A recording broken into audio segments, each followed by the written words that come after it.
सतनाम श्री वाहिगुरु साहिब जी। एक ओंकार सतनाम करता पुरख निरभउ निर्वैर अकाल मूरत अजूनी सैभं गुर प्रसाद। जप आद सच जुगाद सच है भी सच नानक होसी भी सच।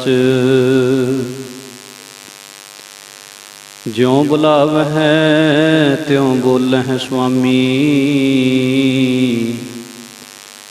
कुदरत कवन हमारी। साध संग नानक जस गायो जो प्रभ की अत प्यारी। साध संग नानक जस गायो जो प्रभ की अत प्यारी। परम सत्कारयोग तख्त चबर छत्र दे मालक जुगो जुग अटल साहिब सतगुरु श्री गुरु ग्रंथ साहिब जी महाराज सच्चे पातशाह जी दे पावन चरनां दा ध्यान धरो। दोवें हाथ जोड़ के सुरती करके सतगुरां नूं नमस्कार करदियां होइयां गुरफतेह दी सांझ पाओ। गज के आखो जी वाहिगुरु जी का खालसा वाहिगुरु जी की फतेह। सच्चे पातशाह जी की कृपा सदका पूर्ण ब्रह्म ज्ञानी संत बाबा ज्वाला सिंह जी हरखोवाल वालियां दा लड़ीवार जीवन आपां विचार रहे हाँ। जिथे आपां संत महाराज दा जीवन विचार रहे हाँ उथे संत महाराज बाबा ज्वाला सिंह जियां दे पवित्र चरना कमलों दे विच आके जेड़े जेड़े साधुआं ने जेड़ियां जेड़ियां गुरमुख रूहां ने अपना जीवन सफला कीता उन्हां सतपुरुषां दा भी आपां नाल नाल बिरतांत सरवण करदे आ रहे हैं। सो ऐसे एक महापुरुष संत बाबा हरी सिंह जी मुकेरियां वाले वो भी संत महाराज के चरणों दे विच आके अपना जीवन सफला करते। और इसे तरह बाबा दीदार सिंह जी जो कि संत बाबा सुंदर सिंह जी भिंडरां वाले महापुरुषों के संगी सन। उन्हां दी संगत करके वेदांत के ग्रंथ भी पढ़े, बड़े बड़े विद्वान सन। और इसे प्रकार आदि ग्रंथ श्री गुरु ग्रंथ साहिब महाराज की कथा, दसवीं की कथा और इतिहासक ग्रंथ भी उन्होंने पढ़े सन। सो बाबा दीदार सिंह जी के मन की भी इच्छा सी भी गृहस्थ आश्रम नूं छड्ड के महापुरख बाबा सुंदर सिंह जी का हर वेले संग किया जाए। पर कुछ समय बाद संत बाबा सुंदर सिंह जी शरीर त्याग गए। पर शरीर त्यागण तो कुछ दिन पहला उन्होंने ये वचन कर दिता कि तुहानू पूर्ण पुरख मिलणगे जिन्हां दी संगत करके तुहानू पूर्ण पदवी प्राप्त होवेगी। सो इस तरह नाल बाबा दीदार सिंह जियां नूं संत बाबा ज्वाला सिंह जी की संगत फिर प्राप्त हुई। सो संत बाबा सुंदर सिंह जियां दे शरीर त्यागण तो तकरीबन 3 साल बाद गर्मियां दे मौसम दे विच बाबा सुंदर सिंह बरकत जी जो कि अपने सिर पर छोटा परना ही रखते, तेड़ कशहरा हुंदा, होर कोई बस्तर नहीं सी पहनदे, डेरे संतगढ़ हरखोवाल आ गए। तकरीबन 1 महीना डेरे रहे। ਇੱਕ ਮਹੀਨਾ ਡੇਰੇ ਦੇ ਵਿੱਚ ਰਹਿ ਕੇ ਸੂਰਜ ਪ੍ਰਕਾਸ਼ ਦੀ ਕਥਾ ਉਹਨਾਂ ਨੇ ਕੀਤੀ। ਸੋ ਇਸ ਪ੍ਰਕਾਰ ਬਾਬਾ ਜੋਧ ਸਿੰਘ ਹੋਣੀ ਉਹਨਾਂ ਦੇ ਨਾਲ ਸੂਰਜ ਪ੍ਰਕਾਸ਼ ਪੜ੍ਹਿਆ ਕਰਦੇ ਤੇ ਬਾਬਾ ਜੀ ਕਥਾ ਕਰਿਆ ਕਰਦੇ।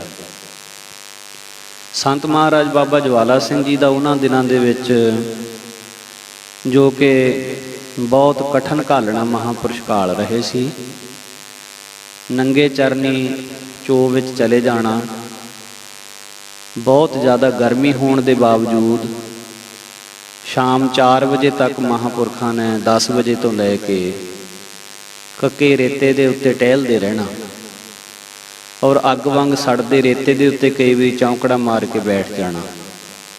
ਕਦੇ ਕਦੇ ਉਸ ਰੇਤੇ ਦੇ ਉੱਤੇ ਲੰਮੇ ਵੀ ਪੈ ਜਾਣਾ। ਜਦੋਂ ਚੇਤ ਆਉਂਦਾ ਫਿਰ ਤੁਰ ਕੇ ਭਜਨ ਕਰਦੇ। ਫਿਰ 4 ਵਜੇ ਅੰਬ ਦੇ ਦਰਖਤ ਹੇਠਾਂ ਆ ਕੇ ਫਿਰ ਖੜੇ ਹੋ ਜਾਣਾ। ਸੋ ਇਸ ਤਰ੍ਹਾਂ ਨਾਲ ਮਹਾਂਪੁਰਖ ਬਹੁਤ ਤਤਿਕਸ਼ਾ ਕਰ ਰਹੇ ਸੀ, ਬੜੀ ਭਾਰੀ ਤਪੱਸਿਆ ਕਰ ਰਹੇ ਸੀ। ਤਾਂ ਇਹ ਬਰਕਤ ਮਹਾਤਮਾ ਸੰਤਾਂ ਨੂੰ ਕਹਿਣ ਲੱਗੇ ਵੀ ਗਰਮੀ ਦਾ ਬਹੁਤ ਮੌਸਮ ਹੈ ਅਤੇ ਸਾਨੂੰ ਆਗਿਆ ਬਖਸ਼ੋ, ਅਸੀਂ ਪਹਾੜੀ ਏਰੀਏ ਦੇ ਵਿੱਚ ਥੋੜ੍ਹੇ ਸਮਾਂ ਲਾ ਕੇ ਆਵਾਂਗੇ। ਸ਼ਿਮਲੇ ਆਦਿਕ ਇਲਾਕਿਆਂ ਦੇ ਵਿੱਚ ਅਸੀਂ ਜਾਣਾ ਚਾਹੁੰਦੇ ਹਾਂ। ਤਾਂ ਸੰਤ ਮਹਾਰਾਜ ਬਾਬਾ ਜਵਾਲਾ ਸਿੰਘ ਜੀ ਕਹਿੰਦੇ, ਜੇ ਸ਼ਿਮਲੇ ਵਰਗੀ ਠੰਡਕ ਤੁਹਾਨੂੰ ਇੱਥੇ ਹੀ ਮਹਿਸੂਸ ਕਰਾ ਦਈਏ। ਕਹਿੰਦੇ ਮਹਾਰਾਜ ਇਹ ਕਿੱਦਾਂ ਹੋ ਸਕਦਾ, ਸ਼ਿਮਲੇ ਵਰਗੀ ਠੰਡ ਇੱਥੇ ਕਿੱਦਾਂ ਹੋ ਸਕਦੀ ਆ। ਤਾਂ ਮਹਾਂਪੁਰਖ ਕਹਿੰਦੇ ਵੀ ਸਾਡੇ ਨਾਲ ਤੁਸੀਂ ਸਾਰਾ ਦਿਨ ਗਰਮ ਰੇਤਾ ਦੇ ਉੱਤੇ ਭਗਤੀ ਕਰੋ, ਅਤੇ ਜਦੋਂ ਵਾਪਸ 4 ਵਜੇ ਆ ਕੇ ਅੰਬ ਥੱਲੇ ਖੜ੍ਹੇ ਹੋਵੋਗੇ ਤਾਂ ਉਸ ਅੰਬ ਥੱਲੇ ਖੜ੍ਹਿਆਂ ਨੂੰ ਜਿਹੜੀ ਹਵਾ ਲੱਗਣੀ ਆ, ਉਹ ਤੁਹਾਨੂੰ ਇੱਦਾਂ ਹੀ ਲੱਗਣਾ ਵੀ ਜਿੱਦਾਂ ਸ਼ਿਮਲੇ ਦੀ ਹਵਾ ਚੱਲਦੀ ਹੁੰਦੀ ਆ। ਸੋ ਬਾਬਾ ਜੀ ਕਹਿਣ ਲੱਗੇ ਵੀ ਇੰਨੀ ਕਠਨ ਜਿਹੜੀ ਘਾਲਣਾ ਆ ਉਹ ਮੈਂ ਨਹੀਂ ਕਰ ਸਕਦਾ, ਇਹ ਆਪ ਜੀ ਹੀ ਕਰ ਸਕਦਾ। ਸੋ ਮਹਾਂਪੁਰਖ ਕੁਝ ਸਮਾਂ ਫਿਰ ਉੱਥੇ ਰਹੇ, ਬਾਬਾ ਸੁੰਦਰ ਸਿੰਘ ਜੀ ਬਰਕਤ। ਔਰ ਇਸ ਤਰ੍ਹਾਂ ਨਾਲ ਫਿਰ ਮਹਾਂਪੁਰਖਾਂ ਦੇ ਕੋਲੋਂ ਸਾਧ ਉਪਦੇਸ਼ ਪ੍ਰਾਪਤ ਕੀਤਾ। ਬਾਬਾ ਦੀਦਾਰ ਸਿੰਘ ਜੀ, ਬਾਬਾ ਸੁੰਦਰ ਸਿੰਘ ਜੀ ਅਤੇ ਹੋਰ ਸਾਰੇ ਡੇਰੇ ਰਹਿਣ ਵਾਲੇ ਸਾਧੂਆਂ ਨੇ ਅਟੁੱਟ ਵਿਸ਼ਵਾਸ ਦੇ ਨਾਲ ਮਹਾਂਪੁਰਖਾਂ ਦੇ ਜਿਹੜੇ ਉਹ ਬਚਨ ਸੁਣਦੇ। ਸੰਤ ਮਹਾਰਾਜ ਬ੍ਰਹਮ ਦਾ ਉਪਦੇਸ਼ ਸੁਣਾਇਆ ਕਰਦੇ। ਔਰ ਇੱਕ ਵਾਰੀ ਬਚਨ ਕਰਦਿਆਂ ਮਹਾਂਪੁਰਖਾਂ ਨੇ ਕਿਹਾ ਵੀ ਜਿਹੜੇ ਭਗਤੀ ਮਾਰਗ 'ਤੇ ਚੱਲਣ ਵਾਲੇ ਹੁੰਦੇ ਹਨ, 9 ਤਰ੍ਹਾਂ ਦੇ ਬੈਰਾਗੀ ਇਸ ਮਾਰਗ ਵੱਲ ਤੁਰਦੇ ਹਨ, ਪਰ ਸਾਰਿਆਂ ਦੀ ਜਿਹੜੀ ਮੰਜ਼ਿਲ ਉਹ ਪ੍ਰਾਪਤ ਨਹੀਂ ਹੁੰਦੀ ਸਭ ਨੂੰ। ਤੇ ਬੇਨਤੀ ਕੀਤੀ ਜਗਿਆਸੂਆਂ ਨੇ ਵੀ ਕਿਰਪਾ ਕਰਕੇ ਦੱਸੋ ਵੀ ਕਿਹੜੇ ਕਿਹੜੇ ਤਰ੍ਹਾਂ ਦੇ ਜਿਹੜੇ ਬੈਰਾਗੀ ਹਨ ਇਸ ਪਾਸੇ ਨੂੰ ਤੁਰਦੇ ਹਨ। ਤਾਂ ਮਹਾਂਪੁਰਸ਼ਾਂ ਨੇ ਸਭ ਤੋਂ ਪਹਿਲਾਂ ਬੈਰਾਗੀਆਂ ਦੀ ਜਿਹੜੀ ਇਹ ਅਵਸਥਾ ਦੱਸੀ। ਪਹਿਲੇ ਨੰਬਰ ਦੇ ਬੈਰਾਗੀ ਹੁੰਦੇ ਨੇ ਮੰਦ ਬੈਰਾਗ। ਜਿਵੇਂ ਯਥਾ ਕਿਸੇ ਦਾ ਫਰਮਾਨ ਕੀਤਾ ਹੋਇਆ ਵੀ ਆਇਆ ਬੁੱਲਾ ਪਾਉਣ ਦਾ, ਚੜ੍ਹਿਆ ਕੱਖ ਆਕਾਸ਼, ਢਹਿੰਦਾ ਢਹਿੰਦਾ ਢਹਿ ਪਿਆ ਕੱਖ ਕੱਖਾਂ ਦੇ ਪਾਸ। ਨਾਰ ਮਰੇ ਘਰ ਸੰਪਤ ਨਾਸੀ, ਮੂੰਡ ਮੁੰਡਾਏ ਭਇਆ ਸੰਨਿਆਸੀ। ਮੰਦ ਬੈਰਾਗ, ਮਾੜਾ ਮੋਟਾ ਕੋਈ ਘਾਟਾ ਪੈ ਗਿਆ, ਕੋਈ ਹੋਰ ਨੁਕਸਾਨ ਹੋ ਗਿਆ, ਅਤੇ ਇੱਦਾਂ ਦਾ ਮਾੜਾ ਮੋਟਾ ਨੁਕਸਾਨ ਹੋਣ ਔਰ ਛੋਟਾ ਮੋਟਾ ਇੱਦਾਂ ਦਾ ਬੈਰਾਗ ਲੱਗ ਗਿਆ, ਘਰ ਛੱਡ ਦਿੱਤਾ। ਪਰ ਉਸ ਤੋਂ ਬਾਅਦ ਜਦੋਂ ਥੋੜ੍ਹੇ ਚਿਰ ਬਾਅਦ ਉਹ ਚੇਤਾ ਭੁੱਲ ਗਿਆ, ਫਿਰ ਆਪਣਾ ਸੰਨਿਆਸ ਤਿਆਗ ਵਿਰਾਗ ਛੱਡ ਕੇ ਫਿਰ ਵਾਪਸ ਆ ਗਿਆ। ਸੋ ਇਹਨਾਂ ਨੂੰ ਓੜਕ ਦੀ ਮੰਜ਼ਿਲ ਨਹੀਂ ਪ੍ਰਾਪਤ ਹੁੰਦੀ। ਬਾਣੀ ਕਹਿੰਦੀ ਆ, ਫਿਰਦੀ ਫਿਰਦੀ ਦਹਿ ਦਿਸਾ ਜਲ ਪਰਬਤ ਬਨਰਾਏ, ਜਿੱਥੇ ਡਿੱਠਾ ਮਿਰਤ ਕੋ ਇੱਲ ਬੈਠੀ ਆਏ। ਮੰਦ ਬੈਰਾਗੀ ਹੁੰਦੇ ਹਨ ਇਹ। ਦੂਜੇ ਨੰਬਰ ਦੇ ਬੈਰਾਗੀ ਹੁੰਦੇ ਹਨ ਕਾਰਨ ਬੈਰਾਗੀ। ਕਿਸੇ ਕਾਰਨ ਕਰਕੇ ਬੈਰਾਗ ਲੱਗਦਾ, ਜਿਸ ਤਰ੍ਹਾਂ ਭਰਤਰੀ ਜੀ ਨੂੰ ਲੱਗਿਆ। ਭਰਤਰੀ ਜੀ ਤਾਂ ਰਾਜ ਕਰਦੇ ਸੀ, ਬਹੁਤ ਵੱਡਾ ਰਾਜ ਸੀ ਉਹਨਾਂ ਦਾ, ਪਰ ਉਹਨਾਂ ਨੂੰ ਰਾਜ ਛੱਡ ਕੇ ਜੋਗੀ ਬਣਨ ਦਾ ਕੋਈ ਕਾਰਨ ਬਣਿਆ। ਕਾਰਨ ਕੀ ਬਣਿਆ? ਵੀ ਰਾਜੇ ਭਰਥਰੀ ਜੀ ਨੂੰ ਕਿਸੇ ਮਹਾਤਮਾ ਨੇ ਅਮਰ ਫਲ ਦਿੱਤਾ ਲਿਆ ਕੇ। ਅਮਰ ਫਲ ਖਾਣ ਵਾਲੇ ਨੂੰ ਇਹ ਬਖਸ਼ਿਸ਼ ਮਿਲਣੀ ਸੀ ਵੀ ਉਹਦੀ ਮੌਤ ਨਹੀਂ ਸੀ ਹੋਣੀ ਕਦੇ। ਤੇ ਉਸ ਮਹਾਤਮਾ ਨੇ ਅਮਰ ਫਲ ਰਾਜੇ ਭਰਥਰੀ ਨੂੰ ਤਾਂ ਦਿੱਤਾ ਸੀ ਵੀ ਇਹ ਰਾਜਾ ਬਹੁਤ ਚੰਗਾ, ਪ੍ਰਜਾ ਨੂੰ ਸੁਖ ਦੇਵੇਗਾ। ਪਰ ਹੁਣ ਰਾਜੇ ਭਰਥਰੀ ਜੀ ਦਾ ਆਪਣੀ ਰਾਣੀ ਦੇ ਨਾਲ ਬਹੁਤ ਪ੍ਰੇਮ ਸੀ। ਰਾਜਾ ਭਰਥਰੀ ਜੀ ਨੇ ਪ੍ਰੇਮ ਵਸ ਹੋ ਕੇ, ਮੋਹ ਵਸ ਹੋ ਕੇ ਉਹ ਜਿਹੜਾ ਅਮਰ ਫਲ ਸੀ ਉਹ ਆਪਣੀ ਰਾਣੀ ਨੂੰ ਦੇ ਦਿੱਤਾ। ਹੁਣ ਰਾਣੀ ਦਾ ਜੀਵਨ ਕੋਈ ਜ਼ਿਆਦਾ ਵਧੀਆ ਨਹੀਂ ਸੀ। ਰਾਣੀ ਦਾ ਹਾਥੀ ਪਾਲਣ ਵਾਲੇ ਰਥਵਾਨ ਦੇ ਨਾਲ, ਮਹਾਵਤ ਦੇ ਨਾਲ ਪ੍ਰੇਮ ਸੀ। ਰਾਣੀ ਨੇ ਉਹ ਅਮਰ ਫਲ ਉਸ ਮਹਾਵਤ ਨੂੰ ਦੇ ਦਿੱਤਾ। ਪਰ ਹੁਣ ਉਹ ਜਿਹੜਾ ਮਹਾਵਤ ਸੀ ਉਹ ਅੱਗੇ ਵੇਸਵਾਗਾਮੀ ਸੀ ਤੇ ਉਹਨੇ ਉਹ ਜਿਹੜਾ ਅਮਰ ਫਲ ਸੀ ਉਹ ਵੇਸਵਾ ਨੂੰ ਦੇ ਦਿੱਤਾ। ਵੇਸਵਾ ਨੇ ਸੋਚਿਆ ਵੀ ਮੇਰਾ ਤਾਂ ਜੀਵਨ ਅੱਗੇ ਹੀ ਬੜਾ ਮੰਦਕਰਮੀ ਆ, ਮੈਂ ਤਾਂ ਕੀ ਖੱਟਿਆ ਸੰਸਾਰ ਤੇ ਆ ਕੇ। ਸਾਡਾ ਰਾਜਾ ਬਹੁਤ ਚੰਗਾ, ਜੇ ਕਿਤੇ ਇਹ ਅਮਰ ਫਲ ਮੈਂ ਰਾਜੇ ਨੂੰ ਦੇ ਦਿਆਂ ਤਾਂ ਪ੍ਰਜਾ ਨੂੰ ਸੁੱਖ ਹੋਵੇਗਾ। ਮੇਰਾ ਤਾਂ ਸਦਾ ਜੀਵਨ ਰਹਿਣ ਦਾ, ਜੀਵਤ ਰਹਿਣ ਦਾ ਕੋਈ ਬਹੁਤਾ ਲਾਭ ਨਹੀਂ ਹੈ। ਤੋ ਇਸ ਤਰ੍ਹਾਂ ਉਹ ਜਿਹੜਾ ਅਮਰ ਫਲ ਸੀ ਉਹ ਮੁੜ ਕੇ ਫੇਰ ਰਾਜੇ ਭਰਥਰੀ ਦੇ ਕੋਲ ਹੀ ਆ ਗਿਆ। ਪਰ ਜਦ ਰਾਜੇ ਭਰਥਰੀ ਨੂੰ ਸਾਰੀ ਗੱਲ ਦਾ ਪਤਾ ਲੱਗਾ ਤਾਂ ਉਹਦੇ ਮਨ ਨੂੰ ਬਹੁਤ ਵਿਰਾਗ ਲੱਗਿਆ ਵੀ ਇਹ ਕੈਸੀ ਗੱਲ ਹੋਈ। ਮੈਂ ਜਿਸ ਮੋਹ ਦੇ ਵਿੱਚ ਫਸਿਆ ਹੋਇਆ ਸਾਂ ਵੀ ਉਹ ਤਾਂ ਪ੍ਰੇਮ ਸੱਚਾ ਹੈ ਹੀ ਨਹੀਂ। ਜਿਸ ਤਰ੍ਹਾਂ ਮਹਾਰਾਜ ਦਾ ਫਰਮਾਨ, ਜਗਤ ਮੈਂ ਝੂਠੀ ਦੇਖੀ ਪ੍ਰੀਤ, ਆਪਣੇ ਹੀ ਸੁਖ ਸਿਉ ਸਭ ਲਾਗੇ, ਕਿਆ ਦਾਰਾ ਕਿਆ ਮੀਤ। ਮੇਰੋ ਮੇਰੋ ਸਭੈ ਕਹਿਤ ਹੈ, ਹਿਤ ਸਿਉ ਵਾਧਿਓ ਚੀਤ, ਅੰਤ ਕਾਲ ਸੰਗੀ ਨਹਿ ਕੋ, ਇਹ ਅਚਰਜ ਹੈ ਰੀਤ। ਮਨ ਮੂਰਖ ਅਜ ਹੂੰ ਨਹਿ ਸਮਝਤ, ਸਿੱਖ ਦੇ ਹਾਰਿਓ ਨੀਤ, ਨਾਨਕ ਭੌਜਲ ਪਾਰ ਪਰੈ, ਜੋ ਗਾਵੇ ਪ੍ਰਭ ਕੇ ਗੀਤ। ਸੋ ਸੰਸਾਰ ਦੀ ਜਿਹੜੀ ਪ੍ਰੀਤ ਹੈ ਉਹ ਝੂਠੀ ਪ੍ਰੀਤ ਹੈ। ਸੰਸਾਰ ਦੇ ਮੋਹ ਦੇ ਵਿੱਚ ਫਸ ਕੇ, ਸੰਸਾਰ ਦੀ ਪ੍ਰੀਤ ਦੇ ਵਿੱਚ ਫਸ ਕੇ ਮਨੁੱਖ ਮੁਕਤ ਨਹੀਂ ਹੋ ਸਕਦਾ। ਤੋ ਇਸ ਤਰ੍ਹਾਂ ਨਾਲ ਮਹਾਰਾਜ ਦਾ ਬਚਨ ਆਪਾਂ ਰੋਜ਼ ਪੜ੍ਹਦੇ ਹਾਂ, ਪੰਕ ਜੋ ਮੋਹ ਪੱਗ ਨਹੀਂ ਚਾਲੈ, ਹਮ ਦੇਖਾ ਤਹਿ ਡੂਬੀ ਅਲੇ। ਜਿਹੜੇ ਮੋਹ ਦੇ ਚਿੱਕੜ ਵਿੱਚ ਫਸ ਜਾਂਦੇ ਨੇ ਉਹ ਡੁੱਬ ਜਾਂਦੇ ਨੇ। ਇਸ ਤਰ੍ਹਾਂ ਭਰਥਰੀ ਰਾਜੇ ਨੂੰ ਵਿਰਾਗ ਉਤਪੰਨ ਹੋਇਆ। ਭਰਥਰੀ ਰਾਜਾ ਆਪਣਾ ਰਾਜ ਭਾਗ ਛੱਡ ਕੇ ਜੋਗੀ ਬਣ ਗਿਆ, ਬੜੀ ਉੱਚੀ ਅਵਸਥਾ ਨੂੰ ਪ੍ਰਾਪਤ ਹੋਇਆ। ਤੇ ਤੀਸਰੇ ਨੰਬਰ ਦਾ ਵਿਤਰੇਕ ਬੈਰਾਗ ਹੈ। ਵਿਤਰੇਕ ਬੈਰਾਗ ਸ਼ਾਸਤਰਾਂ ਵਿੱਚ ਕਥਨ ਕੀਤਾ ਵੀ ਵਿਕਾਰਾਂ ਦਾ ਡਰ, ਕਾਮ ਕ੍ਰੋਧ ਦੇ ਡਰ ਤੋਂ ਆਪਣੇ ਗੁਰੂ ਦੀ ਸ਼ਰਨ ਲੈਣੀ, ਅੰਦਰ ਹਰ ਵੇਲੇ ਡਰ ਬਣਿਆ ਰਹਿਣਾ ਵਿਕਾਰਾਂ ਦਾ। ਫਿਰ ਅਗਲਾ ਬੈਰਾਗ ਹੈ ਜਤਮਾਨ ਬੈਰਾਗ। ਜਤਮਾਨ ਬੈਰਾਗ ਇਹ ਬੈਰਾਗ ਜਿਨ੍ਹਾਂ ਨੂੰ ਹੁੰਦਾ ਉਹ ਹਮੇਸ਼ਾ ਇਹੀ ਵਿਚਾਰ ਵਿੱਚ ਪਏ ਰਹਿੰਦੇ ਵੀ ਮੇਰੇ ਗੁਣ ਕਿੰਨੇ ਵੱਧ ਗਏ, ਮੇਰੇ ਔਗਣ ਕਿਤਨੇ ਘਟ ਗਏ। ਹਰ ਵੇਲੇ ਆਪਣੀ ਵਿਚਾਰ ਕਰਦੇ ਹਨ। ਫਿਰ ਵਸੀਕਰਨ ਬੈਰਾਗ, ਮਨ ਬਾਣੀ ਸਰੀਰ ਕਰਕੇ ਮਨ ਨੂੰ ਰੋਕਣਾ, ਮੰਦ ਫੁਰਨੇ ਨਾ ਪੈਦਾ ਹੋਣ ਦੇਣੇ। ਇੰਦਰੇ ਬੈਰਾਗ 6ਵੇਂ ਨੰਬਰ ਦਾ ਬੈਰਾਗ ਹੈ। ਇੰਦਰੀਆਂ ਦਾ ਦਮਨ ਕਰਨਾ। ਮਨ ਦੇ ਫੁਰਨੇ ਬਣੇ ਰਹਿੰਦੇ ਹਨ ਇਸ ਬੈਰਾਗ ਦੇ ਵਿੱਚ, ਪਰ ਸਰੀਰ ਕਰਕੇ ਮਾੜੇ ਪਾਸੇ ਨਹੀਂ ਜਾਂਦਾ। ਤੀਬਰ ਬੈਰਾਗ, ਸੰਸਾਰ ਦੇ ਸੁੱਖਾਂ ਦਾ ਤਿਆਗ ਕਰ ਦੇਣਾ ਪਰ ਸਵਰਗ ਦੇ ਸੁੱਖਾਂ ਦੀ ਇੱਛਾ ਰੱਖਣੀ, ਇਹ ਤੀਬਰ ਬੈਰਾਗ ਹੈ। ਤੀਬਰਤਰ ਬੈਰਾਗ, ਸੰਸਾਰ ਦੇ ਅਤੇ ਸਵਰਗ ਦੇ ਸੁੱਖਾਂ ਵੱਲੋਂ ਬੈਰਾਗੀ ਹੋ ਜਾਣਾ ਪਰ ਬ੍ਰਹਮ ਲੋਕ ਦੇ ਸੁੱਖਾਂ ਦੀ ਇੱਛਾ ਰੱਖਣੀ। ਤੀਬਰਤਮ ਬੈਰਾਗ, ਬ੍ਰਹਮ ਲੋਕ ਜਾਂ ਸਵਰਗ ਲੋਕ ਕਿਸੇ ਵੀ ਤਰ੍ਹਾਂ ਦੇ ਸੁੱਖਾਂ ਦੀ ਇੱਛਾ ਨਾ ਰੱਖਣੀ, ਨਿਰਵਿਕਲਪ ਸਮਾਧੀ ਦੇ ਵਿੱਚ ਜੁੜੇ ਰਹਿਣਾ।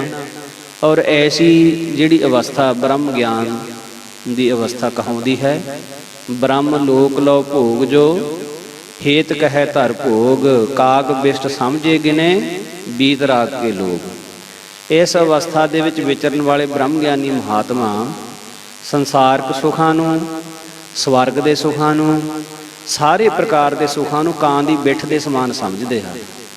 ਉਹਨਾਂ ਦੇ ਲਈ ਇਹ ਕੁਛ ਵੀ ਚੀਜ਼ ਨਹੀਂ ਹੈ। ਤੋ ਸੰਤ ਮਹਾਰਾਜ ਜੀਆਂ ਨੇ ਇਹ ਸਾਰਾ ਵੈਰਾਗਮਈ ਉਪਦੇਸ਼ ਇਹਨਾਂ ਜਗਿਆਸੂਆਂ ਨੂੰ ਦੇਣਾ ਕੀਤਾ, ਦੱਸਣਾ ਕੀਤਾ ਵੀ ਇਸ ਤਰੀਕੇ ਦਾ ਵੈਰਾਗੀ ਹੋਣਾ ਜਿਹੜਾ ਹੈ ਉਹ ਠੀਕ ਹੈ। ਤੇ ਇਸ ਪ੍ਰਕਾਰ ਰਿਖੀ ਹਰਬੰਸ ਸਿੰਘ ਜੀ ਮਹਾਰਾਜ ਦੇ ਚਰਨਾਂ ਦੇ ਵਿੱਚ ਰਿਹਾ ਕਰਦੇ। ਇਹ ਪਿੱਛੋਂ ਬੜੇ ਸੱਜਦੇ ਪੁੱਜਦੇ ਸਰਦੇ ਪੁੱਜਦੇ ਘਰਾਣੇ ਦੇ ਸੀਗੇ। ਇਹ ਰੇਸ਼ਮੀ ਕੱਪੜੇ ਪਹਿਨਦੇ ਸੀ, ਰੇਸ਼ਮ ਦੀ ਪਗੜੀ ਬੰਨਣੀ, ਰੇਸ਼ਮ ਦੀ ਕਫਣੀ ਇਹਨਾਂ ਨੇ ਪਾਉਣੀ, ਚੋਲਾ ਪਾਉਣਾ। ਇੱਥੋਂ ਤੱਕ ਕਿ ਹਰ ਵੇਲੇ ਇਹਨਾਂ ਦੇ ਰੇਸ਼ਮੀ ਹੀ ਕੱਪੜੇ ਹੁੰਦੇ। ਤਾਂ ਸੰਤ ਮਹਾਰਾਜ ਇੱਕ ਦਿਨ ਰਿਖੀ ਜੀ ਨੂੰ ਸੰਬੋਧਨ ਕਰਕੇ ਕਹਿੰਦੇ, ਬੇਟਾ ਸਾਨੂੰ ਜਗਿਆਸੂਆਂ ਨੂੰ ਆਪਣੇ ਸਰੀਰ ਦਾ ਲਿਬਾਸ ਜਿਹੜਾ ਹੈ ਉਹ ਸਾਦਾ ਰੱਖਣਾ ਚਾਹੀਦਾ ਹੈ। ਐਸਾ ਵਸਤਰ ਪਾਓ ਜੋ ਸਾਦਾ ਹੋਵੇ, ਕਿਸੇ ਦੀ ਬਿਰਤੀ ਨੂੰ ਮੋਹਿਤ ਕਰਨ ਵਾਲਾ ਵਸਤਰ ਨਾ ਹੋਵੇ। ਐਸਾ ਵਸਤਰ ਨਹੀਂ ਸਾਨੂੰ ਪਹਿਨਣਾ ਚਾਹੀਦਾ ਜਿਹਦੇ ਪਹਿਨਣ ਕਰਕੇ ਦੇਖਣ ਵਾਲੇ ਦੇ ਮਨ ਵਿੱਚ ਵਿਕਾਰ ਪੈਦਾ ਹੋਵੇ।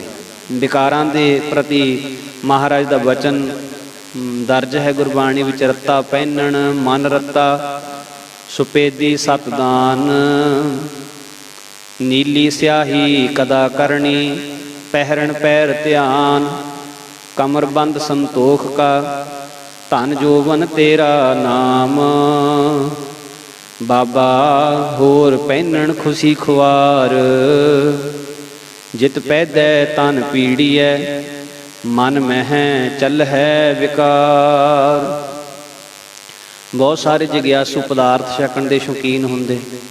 ਸਮੁੱਚੇ ਤੌਰ ਤੇ ਮਹਾਰਾਜ ਨੇ ਬਾਣੀ ਵਿੱਚ ਉਪਦੇਸ਼ ਦਿੱਤਾ ਹੈ, ਸਭ ਰਸ ਮਿੱਠੇ ਮੰਨਿਐ, ਸੁਣਿਐ ਸਾ ਲੋਣੇ, ਖਟ ਤੁਰਸੀ ਮੁਖ ਬੋਲਣਾ, ਮਾਰਨ ਨਾਦ ਕੀਏ, ਛਤੀ ਅੰਮ੍ਰਿਤ ਭਾਉ ਏਕ ਜਾਂ ਕੋ ਨਦਰ ਕਰੇ। ਬਾਬਾ ਹੋਰ ਖਾਣਾ ਖੁਸ਼ੀ ਖਵਾਰ, ਜਿਤ ਖਾਧੈ ਤਨ ਪੀੜੀਐ, ਮਨ ਮਹਿ ਚੱਲ ਹੈ ਵਿਕਾਰ। ਇਸ ਤਰ੍ਹਾਂ ਸੰਤ ਮਹਾਰਾਜ ਸਦ ਉਪਦੇਸ਼ ਸਾਰਿਆਂ ਨੂੰ ਬਖਸ਼ਦੇ। ਤੋ ਇੱਕ ਭਾਈ ਬਹਾਲ ਸਿੰਘ ਨਾਮ ਦਾ ਸਿੱਖ ਬਾਬਾ ਜੀ ਦੇ ਨਾਲ ਬਹੁਤ ਪ੍ਰੇਮ ਕਰਦਾ। ਸਿਆਲਕੋਟ ਦੇ ਇਲਾਕੇ ਦੇ ਵਿੱਚ ਜੱਜਾ ਪਿੰਡ ਸੀ ਇਸ ਦਾ। ਪੰਚਮ ਪਾਤਸ਼ਾਹ ਜੀ ਦੇ ਇੱਕ ਪੂਰਨ ਬ੍ਰਹਮ ਗਿਆਨੀ ਸਿੱਖ ਭਾਈ ਹਮਜਾ ਜੀ ਹੋਏ ਆ। ਇਹਨਾਂ ਦਾ ਵਸਾਇਆ ਹੋਇਆ ਇਹ ਨਗਰ ਹੈ। ਭਾਈ ਹਮਜਾ ਜੀ ਦੀ ਅੰਤਮ ਦਰਗਾਹ ਜਿੱਥੇ ਇਹਨਾਂ ਨੇ ਸਰੀਰ ਛੱਡਿਆ ਉਹ ਵੀ ਇੱਥੇ ਹੀ ਹੈ। ਤੋ ਮਹਾਂਪੁਰਸ਼ ਜਦੋਂ ਇਸ ਇਲਾਕੇ ਵਿੱਚ ਜਾਂਦੇ ਸੀ ਤਾਂ ਹਮੇਸ਼ਾ ਆਪਣਾ ਆਸਣ ਇਸ ਅਸਥਾਨ ਤੇ ਰੱਖਦੇ ਸੀ ਜੋ ਭਾਈ ਹਮਜਾ ਜੀ ਦਾ ਅਸਥਾਨ ਸੀ। ਤੋ ਇਹ ਭਾਈ ਬਹਾਲ ਸਿੰਘ ਸੰਤ ਮਹਾਰਾਜ ਤੇ ਬਹੁਤ ਭਰਪੂਰ ਸ਼ਰਧਾ ਰੱਖਦੇ, ਬਹੁਤ ਅਟੱਲ ਵਿਸ਼ਵਾਸ ਸੀ ਇਹਨਾਂ ਨੂੰ। ਤਨ ਮਨ ਧਨ ਕਰਕੇ ਸੰਤਾਂ ਦੀ ਸੇਵਾ ਕਰਦੇ ਸੀ।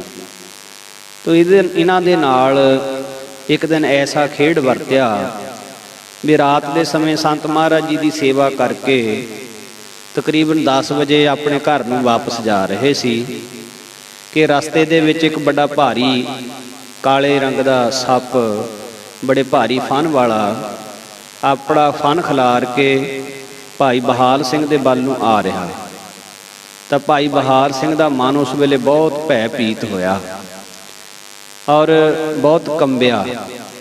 ਉਸ ਸਮੇਂ ਭਾਈ ਸਾਹਿਬ ਸੰਤ ਮਹਾਰਾਜ ਦਾ ਧਿਆਨ ਧਰਨ ਲੱਗ ਪਏ, ਅਰਦਾਸ ਕੀਤੀ, ਹੇ ਗਰੀਬ ਨਵਾਜ ਮੇਰੀ ਇਸ ਬਲਾ ਤੋਂ ਹੁਣ ਰੱਖਿਆ ਕਰੋ। ਦੋਵੇਂ ਹੱਥ ਜੋੜ ਕੇ ਬੇਨਤੀਆਂ ਕਰਨ ਲੱਗੇ ਤੇ ਬੇਨਤੀ ਰੂਪੀ ਪੰਕਤੀ ਪੜ੍ਹੀ, ਤੇਰੇ ਸੇਵਕ ਕੋ ਭਉ ਕਿਛ ਨਾਹੀ, ਜਮ ਨਹੀਂ ਆਵੈ ਨੇਰੇ। ਮੁਖ ਦੇ ਨਾਲੇ ਤੁਕ ਪੜ੍ਹੀ ਜਾਣ ਤੇ ਸੱਪ ਸੀ ਜਿਹੜਾ ਉਹ ਭਾਈ ਸਾਹਿਬ ਦੇ ਵੱਲ ਨੂੰ ਬੜੀ ਤੇਜ਼ੀ ਨਾਲ ਆ ਰਿਹਾ ਸੀ। ਭਾਈ ਸਾਹਿਬ ਜੀ ਉਸੇ ਤਰ੍ਹਾਂ ਖਲੋ ਗਏ, ਪਰ ਸੱਪ ਭਾਈ ਸਾਹਿਬ ਦੀਆਂ ਲੱਤਾਂ ਦੇ ਵਿਚਕਾਰ ਧੀ ਲੰਘ ਕੇ ਪਿਛਲੇ ਪਾਸੇ ਨੂੰ ਚਲਿਆ ਗਿਆ। 10 ਕਦਮਾਂ ਤੇ ਜਾ ਕੇ ਫਣ ਖਿਲਾਰ ਕੇ ਬੈਠ ਗਿਆ। ਪਰ ਭਾਈ ਬਹਾਲ ਸਿੰਘ ਇਸੇ ਤਰ੍ਹਾਂ ਬਾਣੀ ਪੜ੍ਹਦੇ ਪੜ੍ਹਦੇ ਆਪਣੇ ਘਰ ਨੂੰ ਆ ਗਏ।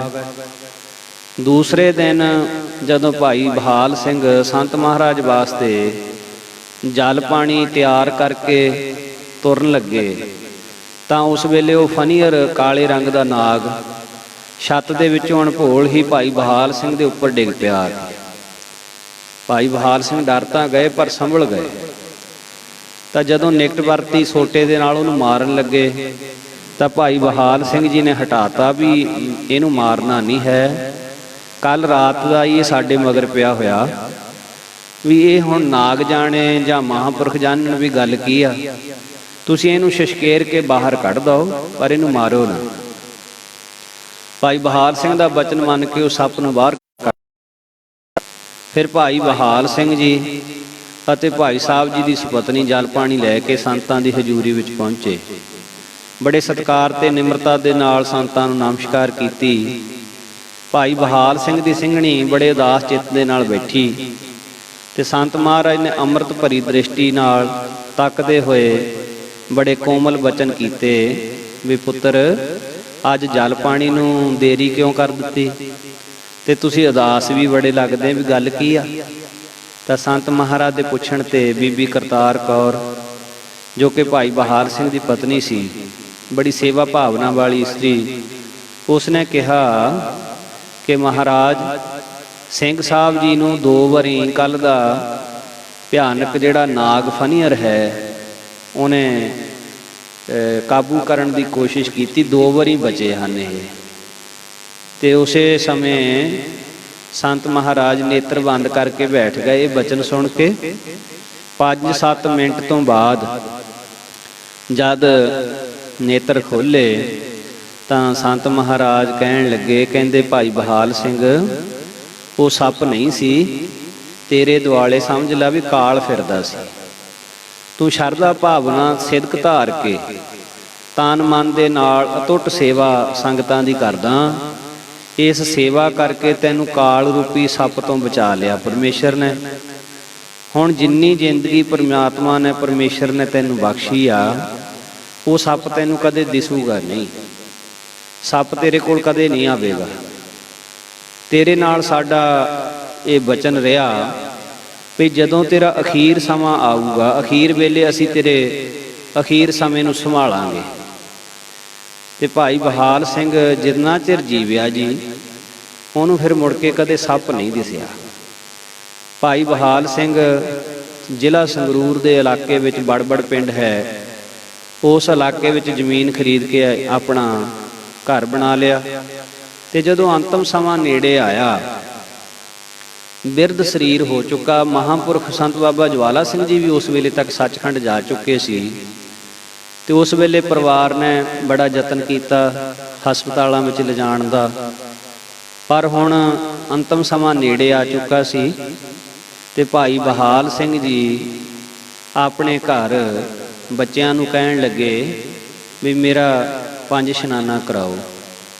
ਮੂੰਹ ਹੱਥ ਧੋਤਾ, 5 ਇਸ਼ਨਾਨਾ ਕੀਤਾ ਤੇ ਹੁਣ ਨੇਤਰ ਬੰਦ ਕਰਕੇ ਲੰਮੇ ਪੈ ਗਏ।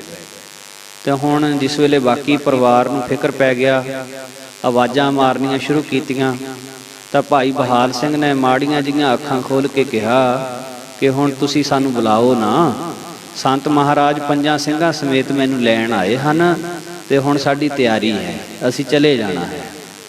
ਇਸ ਤਰ੍ਹਾਂ ਨਾਲ ਭਾਈ ਬਹਾਲ ਸਿੰਘ ਨੇ ਫਿਰ ਉਸ ਵੇਲੇ ਸਰੀਰ ਛੱਡ ਦਿੱਤਾ।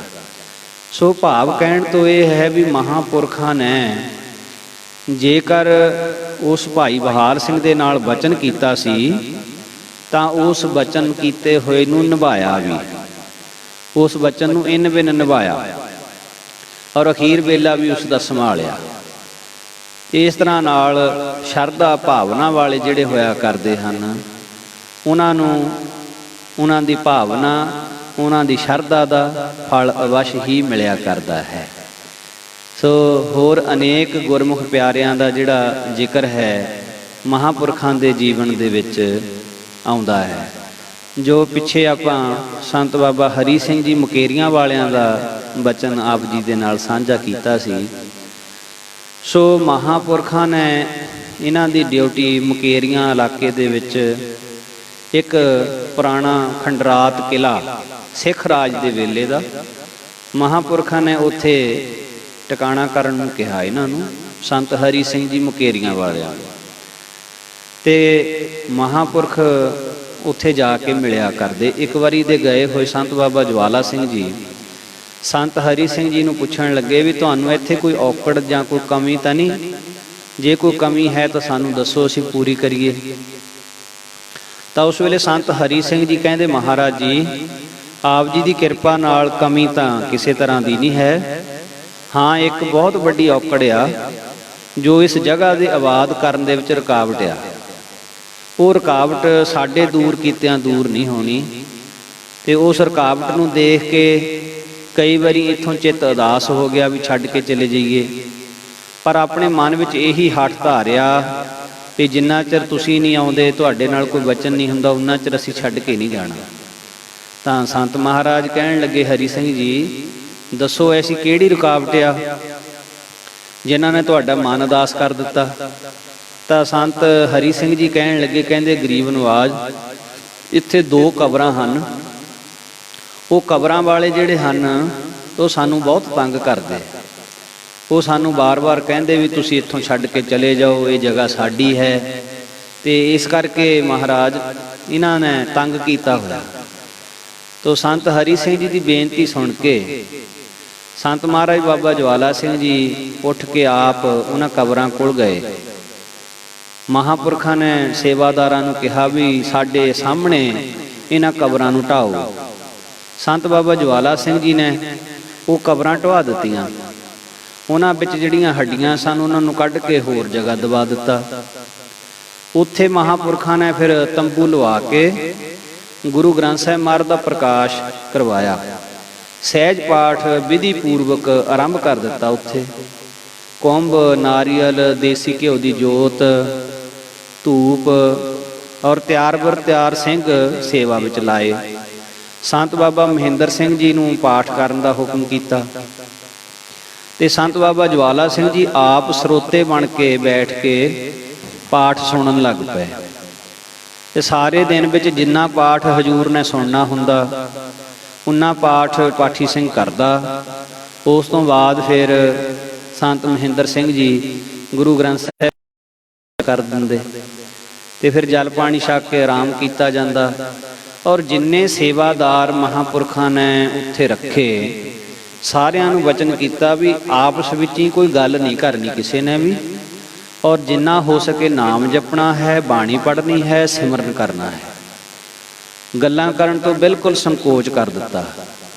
ਸੰਤ ਮਹਾਰਾਜ ਆਪ ਇਕਾਗਰਤਾ ਵਿੱਚ ਰਹਿੰਦੇ ਔਰ ਜਿੰਨਾ ਹੋ ਸਕੇ ਵੱਧ ਤੋਂ ਵੱਧ ਗੁਰੂ ਮਹਾਰਾਜ ਦੀ ਹਜ਼ੂਰੀ ਵਿੱਚ ਬੈਠ ਕੇ ਬਾਣੀ ਹੀ ਸੁਣਦੇ। ਅੱਜ ਪਹਿਲੀ ਰਾਤ ਹੋਈ। ਸ਼ਾਮ ਦੇ ਸਮੇਂ ਰਹਿਰਾਸ ਦਾ ਪਾਠ ਕੀਤਾ ਗਿਆ। ਮਹਾਰਾਜ ਦੀ ਹਜ਼ੂਰੀ 'ਚ ਆਰਤੀ ਹੋਈ, ਥੋੜ੍ਹਾ ਜਿਹਾ ਕੀਰਤਨ ਹੋਇਆ ਔਰ ਰਾਤ ਦੇ ਤਕਰੀਬਨ 11 ਕੁ ਵਜੇ ਉਹ ਕਬਰਾਂ ਵਾਲੇ ਦੋਨੋਂ ਹੀ ਜਾਣੇ ਆ ਗਏ।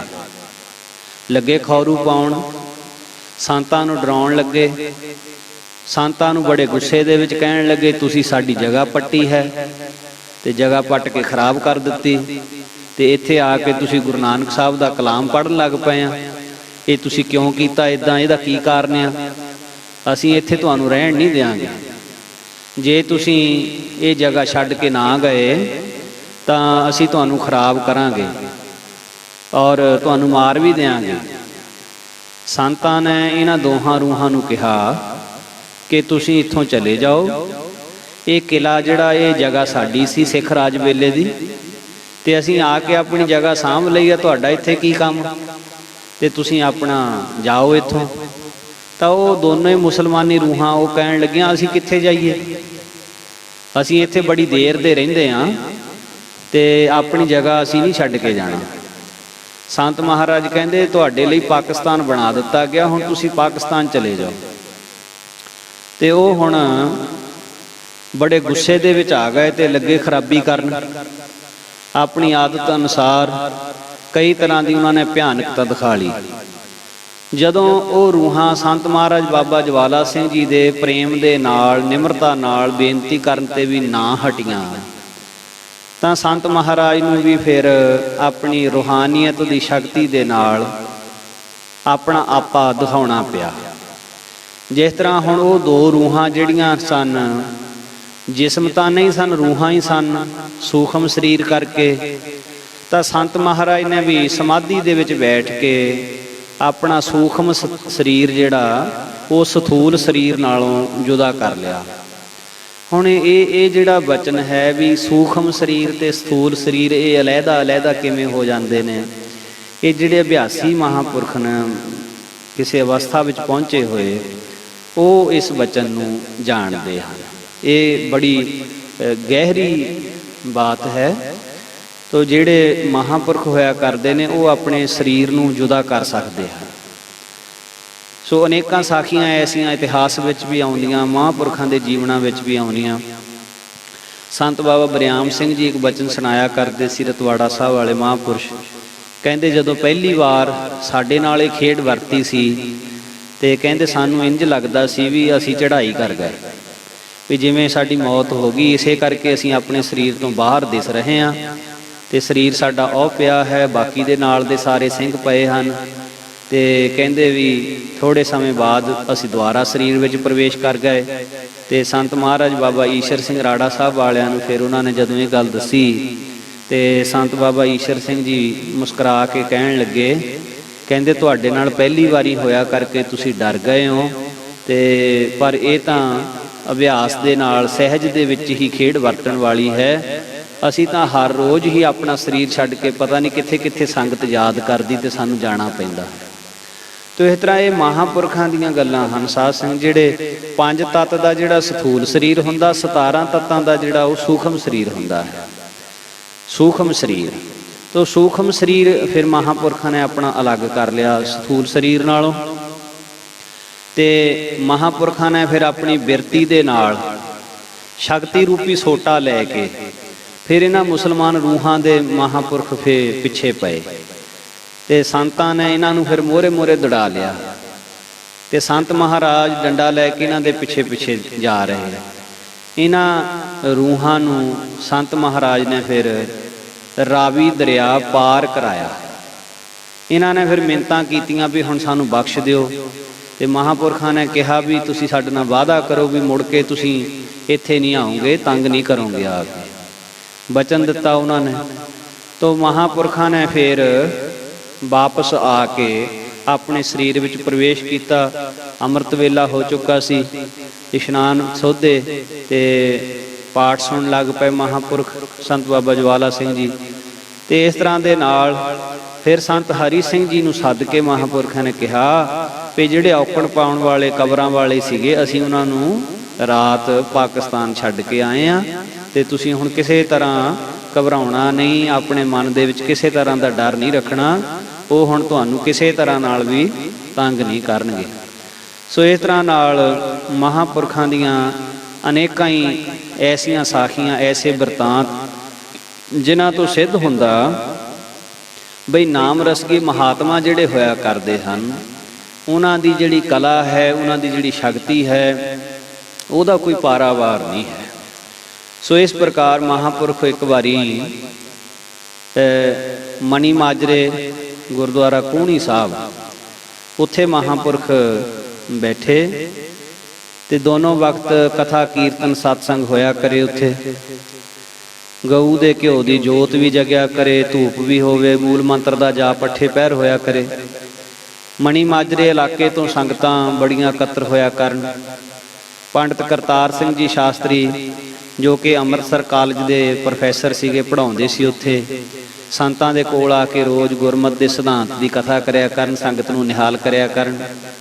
ਪੋਹ ਦਾ ਮਹੀਨਾ ਸੀ, ਭਰਪੂਰ ਸਰਦੀ ਸੀ, ਬਰਫਾਂ ਭਰੀਆਂ ਤਿੱਖੀਆਂ ਕੋਰੇ ਦੀਆਂ ਪੌਣਾਂ ਚੱਲਦੀਆਂ ਸੀ। ਤੇ ਇਸ ਤਰ੍ਹਾਂ ਨਾਲ ਮਹਾਂਪੁਰਖਾਂ ਨੂੰ ਇੱਥੇ ਰਹਿੰਦਿਆਂ ਸਿਆਲ ਦਾ ਜਿਹੜਾ ਇਹ ਸਮਾਂ ਬੀਤ ਰਿਹਾ। ਕਦੀ ਕਦੀ ਪਾਣੀ ਵੀ ਜੰਮ ਜਾਂਦਾ ਸੀ। ਇਸ਼ਨਾਨ ਕਰਨ ਵਾਲੇ ਸਾਧਕਾਂ ਨੂੰ ਬੜੀ ਮੁਸ਼ਕਲ ਪੇਸ਼ ਆਉਂਦੀ, ਪਰ ਪਰਮਾਰਥ ਦੇ ਪਾਂਧੀ ਰੱਬ ਦੇ ਆਸ਼ਕ ਬਿਨਾਂ ਕਿਸੇ ਔਕੜ ਨੂੰ ਮੰਨਿਆ ਤੇ ਆਪਣਾ ਨੇਮ ਨਿਭਾਇਆ ਕਰਦੇ। ਸਾਰੇ ਸਿੰਘ ਚਾਈ ਕੋਈ 2 ਵਜੇ ਉੱਠਦਾ, ਕੋਈ 3 ਵਜੇ ਉੱਠਦਾ, ਪਰ ਅਖੀਰ 4 ਵਜੇ ਤੱਕ ਤਾਂ ਸਾਰੇ ਉੱਠ ਕੇ ਇਸ ਬਰਫਾਨੀ ਪਾਣੀ ਦੇ ਨਾਲ ਹੀ ਇਸ਼ਨਾਨ ਕਰ ਹੀ ਲੈਂਦੇ ਤੇ ਇਸ਼ਨਾਨ ਕਰਕੇ ਭਜਨ ਸਿਮਰਨ ਕਰਦੇ। ਇਸ ਪਵਿੱਤਰ ਸਥਾਨ ਪਰ ਸੰਤ ਮਹਾਰਾਜ ਜੀ, ਸੋ ਮਹਾਰਾਜ ਦੇ ਕੋਲ ਹੀ ਸਾਰੇ ਸਿੰਘ ਰਹਿੰਦੇ, ਜਿਨ੍ਹਾਂ ਦੇ ਵਿੱਚ ਸਿੰਘ ਸਾਹਿਬ ਬਾਬਾ ਮੇਹਰ ਸਿੰਘ, ਨਿਹੰਗ ਸਿੰਘ, ਸੋ ਕਈ ਜੁਗਤੀਆਂ ਦੁਆਰਾ ਸੰਤ ਮਹਾਰਾਜ ਦੇ ਕੋਲੋਂ ਭਜਨ ਸਿਮਰਨ ਕਰਨਾ ਸਿੱਖ ਰਹੇ ਸੀ। ਬਾਬੂ ਸੁਜਾਨ ਸਿੰਘ ਡਰੋਲੀ ਖੁਰਦ ਵਾਲੇ, ਸੋ ਬਾਬਾ ਗੱਜਣ ਸਿੰਘ, ਸਿੰਘ ਸਾਹਿਬ ਬਾਬਾ ਜੀ ਜਥੇਦਾਰ ਬਾਬਾ ਜਾਨਕ ਸਿੰਘ ਜੀ, ਠਾਕੁਰ ਗੁਰਬਖਸ਼ ਸਿੰਘ ਜੀ, ਮੋਨੀ ਕੇਰ ਸਿੰਘ ਜੀ, ਹੋਰ ਵੀ ਕਾਫੀ ਸਿੰਘ ਜੋ ਹਮੇਸ਼ਾ ਇੱਥੇ ਹੀ ਰਹਿੰਦੇ ਸੀ ਮਹਾਂਪੁਰਸ਼ਾਂ ਦੇ ਕੋਲ। ਸਰਦਾਰ ਵਿਸ਼ੇਸ਼ਰਾ ਸਿੰਘ ਜੋ ਪਿੰਡ ਨਾਜ਼ਮ ਸਾਹਿਬ ਪਟਿਆਲਾ, ਬੀਬੀ ਦਇਆ ਕੌਰ, ਸੰਤ ਹਰੀ ਸਿੰਘ ਜੀ ਪਿੰਡ ਮਨੀ ਮਾਜਰੇ ਸਾਸੰਗ ਵਿੱਚ ਆਉਣ ਵਾਲੇ ਭਰਪੂਰ ਸਿੰਘ। ਸੋ ਸਾਰੇ ਹੀ ਸਿੰਘ ਸੀ ਜਿਹੜੇ ਉਹ ਇੱਥੇ ਸੰਗਤ ਕਰਿਆ ਕਰਦੇ ਮਹਾਂਪੁਰਸ਼ਾਂ ਦੀ। ਇੱਕ ਦਿਨ ਕੀ ਹੋਇਆ, ਮਹਾਂਪੁਰਖ ਅੰਬ ਦੇ ਥੱਲੇ ਬੈਠੇ, ਦੀਵਾਨ ਦੀ ਸਮਾਪਤੀ ਹੋਈ ਸੀ। ਭਾਰੇ ਅੰਬ ਦੇ ਨੀਚੇ ਹੀ ਦੀਵਾਨ ਸਜ ਕੇ ਹਟਿਆ ਸੀ। ਮਨੀ ਮਾਜਰੇ ਦੇ ਇਲਾਕੇ ਦੇ ਅੰਬਾਂ ਦੀ ਗੱਲ ਚੱਲ ਪਈ ਵੀ ਇਸ ਇਲਾਕੇ ਦੇ ਅੰਬ ਬੜੇ ਮਸ਼ਹੂਰ ਨੇ, ਇਸ ਇਲਾਕੇ ਵਿੱਚ ਅੰਬ ਬੜੇ ਹੁੰਦੇ ਨੇ। ਇੱਕ ਸਿੰਘ ਨੇ ਕਿਹਾ ਵੀ ਸਾਨੂੰ ਤਾਂ ਇੱਥੇ ਆਇਆਂ ਨੂੰ ਇੰਨਾ ਚਿਰ ਹੋ ਚੱਲਿਆ, ਤਾਂ ਅਸੀਂ ਤਾਂ ਕਦੇ ਇੱਥੇ ਅੰਬ ਦੇਖੇ ਨਹੀਂ, ਨਾ ਕਦੇ ਸਾਨੂੰ ਛਕਣ ਨੂੰ ਮਿਲੇ ਆ। ਹੋਰ ਵੀ ਇੱਕ ਦੋ ਸਿੰਘਾਂ ਨੇ ਇਹ ਗੱਲ ਕਹਿਤੀ ਵੀ ਸੱਚੀ ਗੱਲ ਆ ਵੀ ਜਦ ਇੱਥੇ ਆਏ ਆ ਵੀ ਸਾਨੂੰ ਸਾਲ ਹੋ ਚੱਲਿਆ, ਸਾਨੂੰ ਅੰਬ ਤਾਂ ਇੱਥੇ ਕਿਸੇ ਅੰਬ ਨਾਲ ਦਿਸਿਆ ਨਹੀਂ, ਨਾ ਸਾਨੂੰ ਖਾਣ ਨੂੰ ਮਿਲਿਆ ਅੰਬ। ਤਾਂ ਸੰਤ ਮਹਾਰਾਜ ਜੀ ਜਿਸ ਅੰਬ ਦੇ ਥੱਲੇ ਬੈਠੇ ਸੀ, ਸਹਿਜ ਸੁਭਾਅ ਸੰਤ ਬਾਬਾ ਜਵਾਲਾ ਸਿੰਘ ਜੀ ਨੇ ਉਸ ਅੰਬ ਦੇ ਬੂਟੇ ਵੱਲ ਦ੍ਰਿਸ਼ਟੀ ਕੀਤੀ ਔਰ ਅੰਮ੍ਰਿਤਮਈ ਰਸਨਾ ਤੋਂ ਮਿੱਠਾ ਬਚਨ ਕੀਤਾ। ਮਹਾਂਪੁਰਖ ਕਹਿੰਦੇ, ਦੇਖੋ ਕਹਿੰਦੇ ਐਸ ਅੰਬ ਦੇ ਅੰਬ ਬਹੁਤ ਮਿੱਠੇ ਹੁੰਦੇ ਆ, ਦੇਖੋ ਤਾਂ ਸਹੀ ਕਹਿੰਦੇ ਕਿੰਨੇ ਅੰਬ ਲੱਗੇ ਹੋਇਆ। ਸੰਤਾਂ ਦੇ ਅੰਮ੍ਰਿਤ ਭਿੱਜੀ ਰਸਨਾ ਤੋਂ ਜਿਸ ਵੇਲੇ ਬਚਨ ਹੋਇਆ ਔਰ ਸੰਤਾਂ ਦੀ ਦ੍ਰਿਸ਼ਟੀ ਪਈ ਤਾਂ ਉਸ ਟਾਹਣੇ ਨੂੰ ਕਾਫੀ ਅੰਬ ਲੱਗੇ ਹੋਏ ਉਸ ਵੇਲੇ ਨਜ਼ਰੀ ਪਏ ਮਹਾਂਪੁਰਖਾਂ ਨੂੰ। ਸੋ ਇਹ ਜਿਹੜਾ ਅੰਬ ਸੀ ਇਹਨੂੰ ਪਹਿਲਾਂ ਕਦੇ ਫਲ ਨਹੀਂ ਸੀ ਲੱਗਿਆ, ਅਫਲ ਸੀ ਇਹ, ਪਰ ਮਹਾਂਪੁਰਖਾਂ ਦੀ ਕਿਰਪਾ ਦ੍ਰਿਸ਼ਟੀ ਹੋਈ ਤੇ ਨਿਗਾਹ ਪੈਂਦਿਆਂ ਸਾਰੇ ਉਹਨੂੰ ਅੰਬ ਲੱਗੇ ਹੋਏ ਸਾਰਿਆਂ ਨੂੰ ਦਿਸੇ ਔਰ ਸਾਰਿਆਂ ਨੇ ਛਕੇ ਵੀ, ਸਾਰਿਆਂ ਨੂੰ ਵਰਤਾਏ ਵੀ ਉਹ ਅੰਬ। ਸੋ ਇਸ ਤਰ੍ਹਾਂ ਨਾਲ ਉਸ ਤੋਂ ਬਾਅਦ ਫਿਰ ਉਸ ਅੰਬ ਨੂੰ ਹਰ ਸਾਲ ਅੰਬ ਲੱਗਣੇ ਸ਼ੁਰੂ ਹੋ ਗਏ। ਸੋ ਮਹਾਂਪੁਰਖ ਕੂਹਣੀ ਸਾਹਿਬ ਗੁਰਦੁਆਰਾ ਜਿਸ ਵੇਲੇ ਆਬਾਦ ਹੋ ਗਿਆ, ਸੰਤ ਮਹਾਰਾਜ ਆਪਣੀ ਅਲਮਸਤੀ ਦੀ ਅਵਸਥਾ ਵਿੱਚ ਪਹਾੜਾਂ ਵੱਲ ਨੂੰ ਚੱਲ ਪਏ। ਸੋ ਨਾਲ ਠਾਕੁਰ ਗੁਰਬਖਸ਼ ਸਿੰਘ ਜੀ ਔਰ ਬੀਬੀ ਦਇਆ ਕੌਰ ਵੀ ਨਾਲ ਸੀ। ਸੋ ਸੰਤ ਮਹਾਰਾਜ ਬੀਬੀ ਦਇਆ ਕੌਰ ਨੂੰ ਨਾਲ ਜਾਣ ਤੋਂ ਬਹੁਤ ਉਹਨਾਂ ਨੇ ਮੋੜਿਆ, ਪਰ ਉਹਦਾ ਪ੍ਰੇਮ ਸੀ ਤੇ ਉਹ ਮੁੜੀ ਨਾ ਵੀ ਮੈਂ ਮਹਾਰਾਜ ਦੇ ਨਾਲ ਹੀ ਜਾਣਾ, ਨਾਲ ਜਾਣ ਦਾ ਹੱਠ ਕੀਤਾ। ਸੰਤਾਂ ਨੇ 2 ਰਾਤਾਂ ਰਾਹ ਵਿੱਚ ਕੱਟੀਆਂ ਤੇ 2 ਦਿਨ ਮਹਾਂਪੁਰਖਾਂ ਨੇ ਕੁਛ ਨਹੀਂ ਛਕਿਆ। ਇਹਨਾਂ ਦੋਹਾਂ ਜਣਿਆਂ ਨੇ ਵੀ ਕੁਛ ਨਾ ਛਕਿਆ, ਭਾਵੇਂ ਕਿ ਕੋਲ ਖਾਣ ਲਈ ਪਿੰਨੀਆਂ ਵੀ ਸੀਗੀਆਂ, ਫਲ ਫਰੂਟ ਵੀ ਸੀਗਾ, ਬਹੁਤ ਕੁਝ ਸੀ, ਪਰ ਕਿਸੇ ਨੇ ਵੀ ਕੁਝ ਨਾ ਛਕਿਆ। ਜਦ ਮਹਾਂਪੁਰਸ਼ਾਂ ਨੇ ਨਾ ਕੁਝ ਛਕਿਆ ਤਾਂ ਇਹਨਾਂ ਸੇਵਾਦਾਰਾਂ ਨੇ ਵੀ ਕੁਛ ਨਾ ਛਕਿਆ। ਸੋ ਮਹਾਂਪੁਰਖ ਗੰਗਾ ਤੇ ਗਏ, ਨਿਰਮਲ ਕੁਟੀਆ ਬਰਕਤਾਂ ਦੀ ਕਨਖਲ ਹਰਿਦੁਆਰ ਉੱਥੇ ਰਹੇ, ਛਕਿਆ ਉੱਥੇ ਵੀ ਕੁਛ ਨਾ। ਅੰਮ੍ਰਿਤ ਵੇਲੇ ਬਰਕਤਾਂ ਦੀ ਕੁਟੀਆ ਤੋਂ ਫੇਰ ਚੱਲ ਪਏ। ਤੋ ਗੰਗਾ ਦੇ ਘਾਟ ਤੇ ਇਸ਼ਨਾਨ ਕਰਕੇ ਜਪਜੀ ਸਾਹਿਬ ਦਾ ਪਾਠ ਕੀਤਾ। ਸੋ ਇੱਥੋਂ ਬਾਅਦ ਫਿਰ ਮਹਾਂਪੁਰਖ ਪਹਾੜੀ ਇਲਾਕੇ ਦੇ ਵਿੱਚ ਸੰਘਣੇ ਜੰਗਲ ਦੇ ਵਿੱਚ ਜਾ ਪਹੁੰਚੇ ਤੇ ਇੱਥੇ ਮਹਾਂਪੁਰਖ ਤਕਰੀਬਨ 5 ਦਿਨ ਰਾਤ ਸਮਾਧੀ ਦੇ ਵਿੱਚ ਅਡੋਲ ਬੈਠੇ ਰਹੇ। 5 ਦਿਨ ਨਾ ਮਹਾਂਪੁਰਖਾਂ ਨੇ ਅੱਖ ਪੱਟੀ, ਨਾ ਕੁਛ ਛਕਿਆ। ਹੁਣ ਇਹ ਠਾਕੁਰ ਗੁਰਬਖਸ਼ ਸਿੰਘ ਤੇ ਬੀਬੀ ਦਇਆ ਕੌਰ ਇਹਨਾਂ ਨੇ ਵੀ ਹੱਠ ਧਾਰ ਲਿਆ ਵੀ ਜਦ ਤੱਕ ਮਹਾਂਪੁਰਖ ਨਹੀਂ ਛਕਦੇ ਅਸੀਂ ਵੀ ਨਹੀਂ ਛਕਣਾ। 6ਵੇਂ ਦਿਨ ਮਹਾਂਪੁਰਖਾਂ ਨੇ ਅੱਖ ਪੱਟੀ, ਸਮਾਧੀ ਖੋਲੀ ਤੇ ਉਸ ਵੇਲੇ ਕੀ ਤੱਕਿਆ ਬਈ ਕੋਈ ਗੁਰਮੁਖ ਗੁਰਸਿੱਖ ਇੱਕ ਥਾਲਾ ਪ੍ਰਸ਼ਾਦੇ ਦਾ ਲੈ ਕੇ ਆਇਆ ਤੇ ਉਹਨੇ ਮਹਾਂਪੁਰਖਾਂ ਅੱਗੇ ਪ੍ਰਸ਼ਾਦਾ ਲਿਆ ਕੇ ਰੱਖਿਆ, ਜਿਸ ਥਾਲੇ ਦੇ ਵਿੱਚ ਇੱਕ ਦਾਲ ਸੀ, 2 ਸਬਜ਼ੀਆਂ ਸਨ, ਮਿੱਠਾ ਪ੍ਰਸ਼ਾਦ ਵੀ ਸੀ, ਹੋਰ ਵੀ ਬਹੁਤ ਕੁਝ ਉਹ ਛਕਣ ਵਾਸਤੇ ਲਿਆਇਆ। ਮਹਾਂਪੁਰਖਾਂ ਨੇ ਕਿਹਾ ਵੀ ਸਾਡੀ ਤਾਂ ਕੋਈ ਇੱਛਾ ਨਹੀਂ ਛਕਣ ਦੀ, ਤੁਸੀਂ ਇੱਦਾਂ ਕਰੋ ਸਾਡੇ ਸੇਵਾਦਾਰਾਂ ਨੂੰ ਇਹਨਾਂ ਨੂੰ ਛਕਾ ਦਿਓ।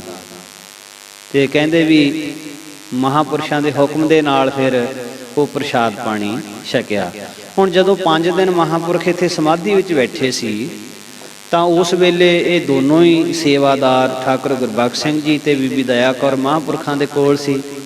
एक दिन ऐसी वार्ता हुई बई महापुरखां दे कोल एक बहुत भयानक शेर जिहदा एक अद्भुत ही स्वरूप सी, लाल नेत्र ते होर बहुत भयानक जो उहदा स्वरूप सी वो आया। ਉਹਨੇ महापुरखां ਨੂੰ 3 ਪ੍ਰਕਰਮਾਂ ਕੀਤੀਆਂ। महापुरख अपनी समाधि 'ਚ बैठे सी, 3 ਪ੍ਰਕਰਮਾਂ ਕੀਤੀਆਂ। ਪ੍ਰਕਰਮਾਂ करके तकरीबन 10 मिनट ਸੀਸ ਝੁਕਾ के वो शेर महापुरखां दे सामने खड़ा रहा, फिर वो जंगल नूं चलिया गया। सो इस तरह नाल अनेकां कौतक उस जंगल दे विच जिहड़े ने वो वरते ऋषिकेश दे इलाके दे विच। सो उस तो बाद फिर महापुरुष उत्थों वापस आए। वापस आके सो ज्ञान गोदड़ी अस्थान जो कि श्री गुरु नानक देव जी महाराज इत्थे पंडितां दे नाल ज्ञान गोष्ठी करते सी। सो उस अस्थान ते महापुरखां ने आके दर्शन दीदारे कीते, उस अस्थान ते रहना कीता। संत महाराज होर भी कई पासियां दा रटन करते हुए संगतां नूं तारदे हुए इसे तरह विचरिया करते। सो महापुरख हमेशा कल्याणकारी उपदेश ही अपने सेवकां नूं दिया करते भी किवें किवें भगती करनी है, किहड़े गुण होने चाहिए हैं। उन्हां गुणां दे बाबत महापुरख सेवकां नूं हमेशा सुचेत करके रखते भी किहड़े गुण होने चाहिए ने अभ्यासी दे विच। तो सब तो जरूरी जिहड़ी गल महापुरख हमेशा जोर दिया करते भी तुसीं जिहड़ा मर्जी साधन करो, ततिक्षा करो, घालना घालो, पर इन्हां गुणां तो कदे अपने आप नूं हेठां नहीं लियाउणा। सब तो पहला गुण है निमरता दा। निमरता धारण करनी। निमरता किवें आऊगी? निमरता आऊगी सेवा करके। फिर सेवादारां दा महापुरख इतिहास सुनाया करदे भी किड्डे किड्डे वड्डे सेवादार होए आ। सेवा कीती गुरु अमरदास महाराज जी ने। कैसा रिश्ता सी? श्री गुरु अंगद देव जी महाराज दे कुड़म लगदे सी, पर 12 साल गागर ढोई ऐसे निष्काम और बिल्कुल कोमल हिरदे दे नाल अपने अंदर ये भावना नहीं आउण दित्ती भी मैं तो इस घर का रिश्तेदार हाँ तो मैनू तो बैठ के खाना चाहिए। नहीं, 12 साल गागर ढोई सेवक बन के। महाराज आसा दी वार च वचन करते हैं, चाकर लगे चाकरी नाले गार विवाद, गल्लां करे घनेरियां खसम न पाए साध। और वो 12 साल की सेवा करत होए निहकामी तिसको होत प्राप्त स्वामी। गुरु महाराज का रूप बन गए। फिर इसी तरह भाई जेठा जी ने सेवा की श्री गुरु अमरदास महाराज जी की। गुरु रामदास महाराज का जिहड़ा साध संगत जी जीवन आ, जे किते पढ़ के वेखो तो अनाथ बालक जिस दे सिर ते माता पिता भी नहीं, ते कदे सीस दे उत्ते टोकरी रख के घुंगणियां बेचदे। वो घुंगणियां बेचण वाला भाई जेठा गुरु साहिब की सेवा करके वचन कमा के ऐसियां बख्शिशां लईआं भी अज गुरु रामदास महाराज के दरबार दे विच लखां संगतां नूं प्रशादा मिलदा। गुरु रामदास महाराज भाई जेठा जी सेवा करके ऐसी धन धन रामदास गुर जिन सिरिया तेने सवारिया। सो सेवा दे विचों किड्डियां किड्डियां वड्डियां बख्शिशां गुरु अर्जन देव जी महाराज जियां दे जीवन दे विच अनेकां साखियां आउंदियां ने। भाई मंझ की साखी आउंदी भी भाई मंझ नूं सेवा दे बदले किन्नियां बख्शिशां होईयां, और भाई मंझ ने सेवा किन्नी कीती भी किन्ने औखे हो के, किन्ने किन्ने औखे परचे उन्हां नूं पए, किन्नी कठिन प्रीख्या दे विच उन्हां नूं लंघना पिया।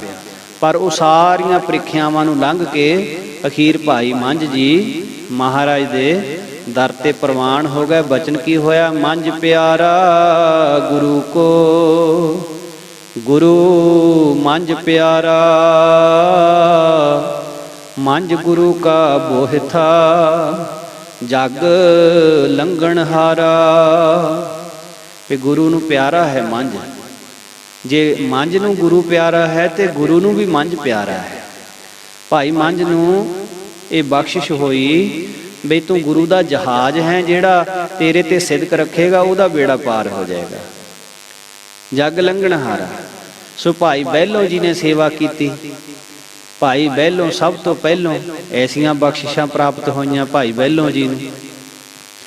ਸੋ ਬਾਬਾ ਬੁੱਢਾ ਜੀ ਦੀ ਸੇਵਾ, ਬਾਬਾ ਬੁੱਢਾ ਜੀ ਦੀ ਘਾਲਣਾ ਤੋਂ ਕੌਣ ਨਾ ਵਾਕਫ ਹੈ। ਸੋ ਇਸ ਤਰ੍ਹਾਂ ਸੰਤ ਮਹਾਰਾਜ ਉਹਨਾਂ ਗੁਰਸਿੱਖਾਂ ਦੀਆਂ ਸਾਖੀਆਂ ਹਮੇਸ਼ਾ ਕੋਲ ਰਹਿਣ ਵਾਲੇ ਜਗਿਆਸੂਆਂ ਨੂੰ ਸੁਣਾਇਆ ਕਰਦੇ ਬਈ ਕਿੱਦਾਂ ਕਿੱਦਾਂ ਉਹਨਾਂ ਨੇ ਸੇਵਾ ਕੀਤੀ, ਕਿਸ ਤਰ੍ਹਾਂ ਦੇ ਨਾਲ ਕਠਿਨਾਈਆਂ ਝੱਲੀਆਂ ਤੇ ਸੇਵਾ ਕਰਕੇ ਫਿਰ ਗੁਰੂ ਦੀ ਖੁਸ਼ੀ ਲਈ, ਸੇਵਾ ਕਰਕੇ ਮਹਾਰਾਜ ਦੇ ਦਰ ਤੇ ਪ੍ਰਵਾਨ ਹੋਏ। ਫਿਰ ਦੂਸਰਾ ਬਚਨ ਮਹਾਰਾਜ ਕਰਿਆ ਕਰਦੇ ਸਤਸੰਗ ਦੇ ਉਪਦੇਸ਼ ਦਾ, ਵੀ ਜਿੱਦਾਂ ਦੀ ਕੋਈ ਸੰਗਤ ਕਰੂਗਾ ਉਹਦਾ ਉਦਾਂ ਦਾ ਜੀਵਨ ਬਣ ਜਾਏਗਾ। ਇਸ ਦੇਹੀ ਅੰਦਰ ਪੰਜ ਚੋਰ ਵਸੈ, ਕਾਮ ਕ੍ਰੋਧ ਲੋਭ ਮੋਹ ਹੰਕਾਰਾ, ਅੰਮ੍ਰਿਤ ਲੂਟੈ ਮਨਮੁਖ ਨਹੀਂ ਬੂਝੈ, ਕੋਈ ਨਾ ਸੁਣੈ ਪੁਕਾਰਾ। ਵੀ ਜੇ ਇਹਨਾਂ ਵਿਕਾਰਾਂ ਦੀ ਸੰਗਤ ਕਰੋਗੇ ਤਾਂ ਜੀਵਨ ਉਦਾਂ ਦਾ ਬਣ ਜਾਊਗਾ। ਤੋ ਜੇ ਚੰਗਿਆਂ ਦੀ ਸੰਗਤ ਕਰੋਗੇ, ਸਤ ਸੰਗਤ ਕਰੋਗੇ, ਤਾਂ ਸੱਚਿਆਂ ਦੀ ਚੰਗਿਆਂ ਦੀ ਸੰਗਤ ਜਿਹੜੀ ਆ ਉਹ ਤੁਹਾਡਾ ਜੀਵਨ ਚੰਗਾ ਬਣਾ ਦੇਗੀ। ਕਿੰਨਿਆਂ ਦਾ ਜੀਵਨ ਸੰਗਤ ਕਰਕੇ ਬਦਲਿਆ। ਤੋ ਮਹਾਰਾਜ ਇੱਕ ਬਚਨ ਬਹੁਤ ਸੁਣਾਇਆ ਕਰਦੇ, ਕਹਿੰਦੇ ਜਿਸ ਤਰ੍ਹਾਂ ਇੱਕ ਬਚਨ ਕਬੀਰ ਸਾਹਿਬ ਦਾ ਆਇਆ ਕਰਦਾ ਹੈ, ਗੰਗਾ ਕੈ ਸੰਗ ਸਲਤਾ ਬਿਗਰੀ, ਸੋ ਸਲਤਾ ਗੰਗਾ ਹੋਏ ਨਿਬਰੀ। ਇੱਕ ਸਧਾਰਨ ਨਾਲੇ ਦਾ ਪਾਣੀ ਕਹਿੰਦੇ ਜਦੋਂ ਗੰਗਾ ਦੇ ਵਿੱਚ ਮਿਲ ਗਿਆ ਤਾਂ ਗੰਗਾ ਦਾ ਰੂਪ ਹੀ ਹੋ ਗਿਆ। ਬਿਗੜਿਓ ਕਬੀਰਾ RAM ਦੁਹਾਈ, ਸਾਚ ਭਇਓ ਅਨਕਤ ਹੈ ਨਾ ਜਾਈ। ਰਹਾਓ ਚੰਦਨ ਕੈ ਸੰਗ ਤਰਵਰ ਬਿਗੜਿਓ, ਸੋ ਤਰਵਰ ਚੰਦਨ ਹੋਏ ਨਿਬਰਿਓ। ਕੋਈ ਵੀ ਦਰਖਤ ਜਿਵੇਂ ਨਿੰਮ ਦਾ ਦਰਖਤ ਜਾਂ ਹੋਰ, ਜਦੋਂ ਚੰਦਨ ਦੀ ਸੰਗਤ ਮਿਲੀ ਚੰਦਨ ਦਾ ਰੂਪ ਹੋ ਗਿਆ। ਪਾਰਸ ਕੈ ਸੰਗ ਤਾਂਬਾ ਬਿਗੜਿਓ, ਸੋ ਤਾਂਬਾ ਕੰਚਨ ਹੋਏ ਨਿਬਰਿਓ। ਪਾਰਸ ਦੀ ਸੰਗਤ ਤਾਂਬੇ ਨੇ ਕੀਤੀ, ਤਾਂਬਾ ਸੋਨਾ ਬਣ ਗਿਆ। ਸੰਤਨ ਸੰਗ ਕਬੀਰਾ ਬਿਗੜਿਓ, ਸੋ ਕਬੀਰ ਰਾਮੈ ਹੋਏ ਨਿਬਰਿਓ। ਕਹਿੰਦੇ ਕਬੀਰ ਜੀ ਨੂੰ ਸੰਤਾਂ ਦੀ ਸੰਗਤ ਮਿਲ ਗਈ ਤੇ ਉਹ ਕਬੀਰ ਰਾਮ ਦਾ ਰੂਪ ਬਣ ਗਿਆ।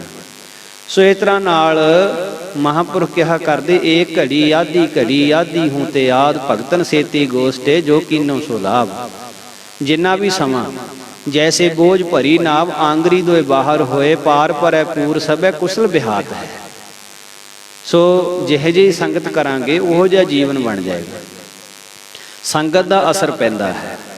ਤੋ ਚੰਗੀ ਸੰਗਤ ਹਮੇਸ਼ਾ ਕਰਦੇ ਰਹਿਣਾ ਚਾਹੀਦਾ। ਚੰਗੀ ਸੰਗਤ ਜੀਵਨ ਨੂੰ ਚੰਗਾ ਬਣਾ ਦਿਆ ਕਰਦੀ ਹੈ। ਕਿੰਨਿਆਂ ਦਾ ਜੀਵਨ ਜਿਹੜਾ ਉਹ ਮਾੜੀ ਸੰਗਤ ਕਰਕੇ ਵਿਗੜ ਗਿਆ ਤੇ ਚੰਗੀ ਸੰਗਤ ਕਰਕੇ ਸੁਧਰ ਗਿਆ।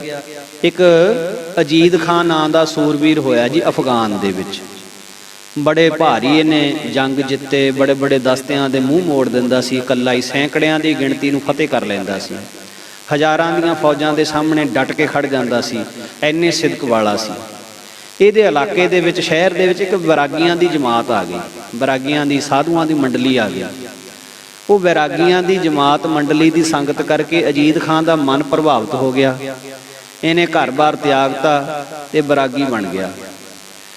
ਕੁਝ ਸਮਾਂ ਅਜੀਦ ਖਾਨ ਇਹਨਾਂ ਵੈਰਾਗੀਆਂ ਦੀ ਸੰਗਤ ਦੇ ਵਿੱਚ ਗੁਜ਼ਰਿਆ। ਇਹਦਾ ਵੈਰਾਗੀਆਂ ਦਾ ਉਪਦੇਸ਼ ਅਹਿੰਸਾ ਪਰਮੋ ਧਰਮ ਇਹਨੇ ਗ੍ਰਹਿਣ ਕਰ ਲਿਆ। ਵੈਰਾਗੀ ਭੇਖ ਧਾਰ ਕੇ ਵੈਰਾਗੀਆਂ ਦੇ ਨਾਲ ਹੀ ਰਿਹਾ ਕਰੇ। ਸੋ ਇੱਕ ਸਮਾਂ ਐਸਾ ਆਇਆ ਬਈ ਇਹਦੇ ਵੈਰਾਗੀਆਂ ਦੀ ਜਮਾਤ ਦਾ ਜਿੱਥੇ ਡੇਰਾ ਸੀ ਉੱਥੇ ਡਾਕੂਆਂ ਨੇ ਹਮਲਾ ਕਰ ਦਿੱਤਾ ਤੇ ਡੇਰਾ ਲੁੱਟ ਲਿਆ। ਤੇ ਉਸ ਵੇਲੇ ਕੱਲੇ ਕੱਲੇ ਨੂੰ ਜਿਸ ਵੇਲੇ ਤਬਦੀਸ਼ ਹੋਣ ਲੱਗੀ, ਪੁੱਛਿਆ ਜਾਣ ਲੱਗਾ ਵੀ ਤੂੰ ਕੌਣ, ਤੂੰ ਕੌਣ। ਜਦੋਂ ਇਹਦੀ ਅਜੀਦ ਖਾਨ ਦੀ ਵਾਰੀ ਆਈ, ਇਹਨੂੰ ਪੁੱਛਿਆ ਗਿਆ ਤੂੰ ਕੌਣ। ਇਹਨੇ ਦੱਸਿਆ ਆਪਣੇ ਬਾਰੇ ਵੀ ਅਜੀਦ ਖਾਨ। ਕਹਿੰਦੇ ਤੇਰੇ ਹੁੰਦਿਆਂ ਡੇਰਾ ਕਿੱਦਾਂ ਲੁੱਟਿਆ ਗਿਆ? ਤੂੰ ਤਾਂ ਹਜ਼ਾਰਾਂ ਦੇ ਸਾਹਮਣੇ ਡਟ ਕੇ ਖੜਨ ਵਾਲਾ ਬੰਦਾ ਸੀ, ਵੀ ਤੇਰੇ ਹੁੰਦਿਆਂ ਇਹ ਡਾਕੂ ਲੁੱਟ ਕੇ ਲੈ ਗਏ, ਗੱਲ ਸਮਝ ਵਿੱਚ ਨਹੀਂ ਆਉਂਦੀ। ਤਾਂ ਫਿਰ ਉਹਨੇ ਅਜੀਦ ਖਾਨ ਨੇ ਬਚਨ ਦਿੱਤਾ, ਕਹਿੰਦਾ ਜਬ ਹੋਤੇ ਪੂਤ ਪਠਾਨ ਕੇ ਦੇਤੇ ਦਸਤੇ ਮੋੜ, ਜਬ ਤੇ ਸੰਗਤ ਭਈ ਰਘੁਨਾਥ ਕੀ ਸਕੇ ਨਾ ਤਿਨ ਕਾ ਤੋੜ। ਕਹਿੰਦੇ ਜਦ ਤਾਂ ਮੈਂ ਪਠਾਣਾ ਦਾ ਪੁੱਤ ਸੀ ਤਾਂ ਮੈਂ ਹਜ਼ਾਰਾਂ ਨੂੰ ਮੋੜ ਦਿੰਦਾ ਸੀ। ਜਦ ਤੋਂ ਕਹਿੰਦਾ ਇਹਨਾਂ ਦੀ ਸੰਗਤ ਵਿੱਚ ਆਇਆ, ਹੁਣ ਤਾਂ ਮੈਨੂੰ ਇੱਕ ਘਾਹ ਦਾ ਤਿਣਕਾ ਤੋੜਨਾ ਵੀ ਮੇਰੇ ਲਈ ਔਖਾ ਹੈ। ਐਦਾਂ ਦਾ ਦਿਲ ਬਣ ਗਿਆ। ਅਹਿੰਸਾ ਪਰਮੋ ਧਰਮ ਮੰਨ ਲਿਆ। ਹੁਣ ਗੁਰੂ ਗੋਬਿੰਦ ਸਿੰਘ ਮਹਾਰਾਜ ਜੀਆਂ ਦੇ ਜੀਵਨ 'ਚ ਸਾਖੀ ਆਉਂਦੀ, ਬਾਬਾ ਬੰਦਾ ਸਿੰਘ ਬਹਾਦਰ ਨੂੰ ਜਦੋਂ ਮਹਾਰਾਜ ਨੇ ਸਿੱਧੇ ਰਾਹੇ ਪਾਇਆ। ਹੁਣ ਉਹ ਵੀ ਤਾਂ ਬੈਰਾਗੀਆਂ ਦੀ ਸੰਗਤ ਕਰਕੇ ਸੀ, ਤਾਂ ਉਹ ਬਹੁਤ ਸੂਰਮਾ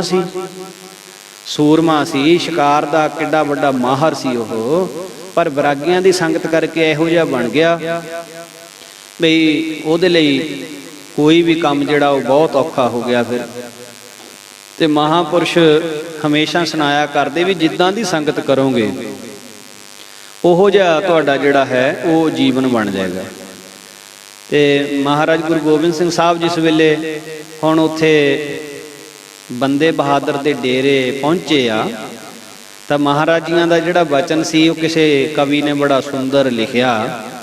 ਜਰਾ ਅੱਖੀਆਂ ਖੋਲ ਕੇ ਵੇਖ ਉਧਰ, ਬੱਦਲ ਜ਼ੁਲਮ ਦੇ ਕਿਸ ਤਰ੍ਹਾਂ ਛਾਏ ਸਿਰ ਤੇ, ਅੱਤ ਚੁੱਕੀ ਹੈ ਸਮੇਂ ਦੇ ਹਾਕਮਾਂ ਨੇ, ਡਾਢੇ ਕਹਿਰ ਤੂਫਾਨ ਮਚਾਏ ਸਿਰ ਤੇ, ਸੀਨਾ ਜੋਰੀਆਂ ਮੁਲਕ ਬਰਬਾਦ ਕੀਤਾ, ਲਸ਼ਕਰ ਗਵਾਂ ਦੇ ਹੜ ਲਿਆਏ ਸਿਰ ਤੇ, ਵਿਲੋਂ ਵਿਲੋਂ ਦੀ ਪਈ ਆਵਾਜ਼ ਆਵੇ, ਐਸੇ ਦਿਨ ਕਲੇਸ਼ ਦੇ ਆਏ ਸਿਰ ਤੇ, ਖੰਡਾ ਫੜੋ ਤੇ ਲੜੋ ਵਿੱਚ ਦੇਸ਼ ਜਾ ਕੇ, ਇਹ ਸਮਾਂ ਇਕਾਂਤ ਵਿੱਚ ਬੈਠਣੇ ਦਾ ਨਹੀਂ, ਦੁਖੀ ਦੇਸ਼ ਦਾ ਦਰਦ ਵੰਡਾਓ ਜਾ ਕੇ, ਹੁਣੇ ਵਕਤ ਬੈਰਾਗ ਵਿੱਚ ਰਹਿਣ ਦਾ ਨਹੀਂ। ਕਹਿੰਦੇ ਵੀ ਇਹ ਹੁਣ ਸਮਾਂ ਬੈਰਾਗੀ ਬਣ ਕੇ ਬੈਠਣ ਦਾ ਥੋੜ੍ਹਾ, ਦੇਸ਼ ਨੂੰ ਤੁਹਾਡੀ ਲੋੜ ਆ ਤੇ ਤੁਸੀਂ ਮਾਲਾ ਫੜ ਕੇ ਬੈਠੇ ਆ।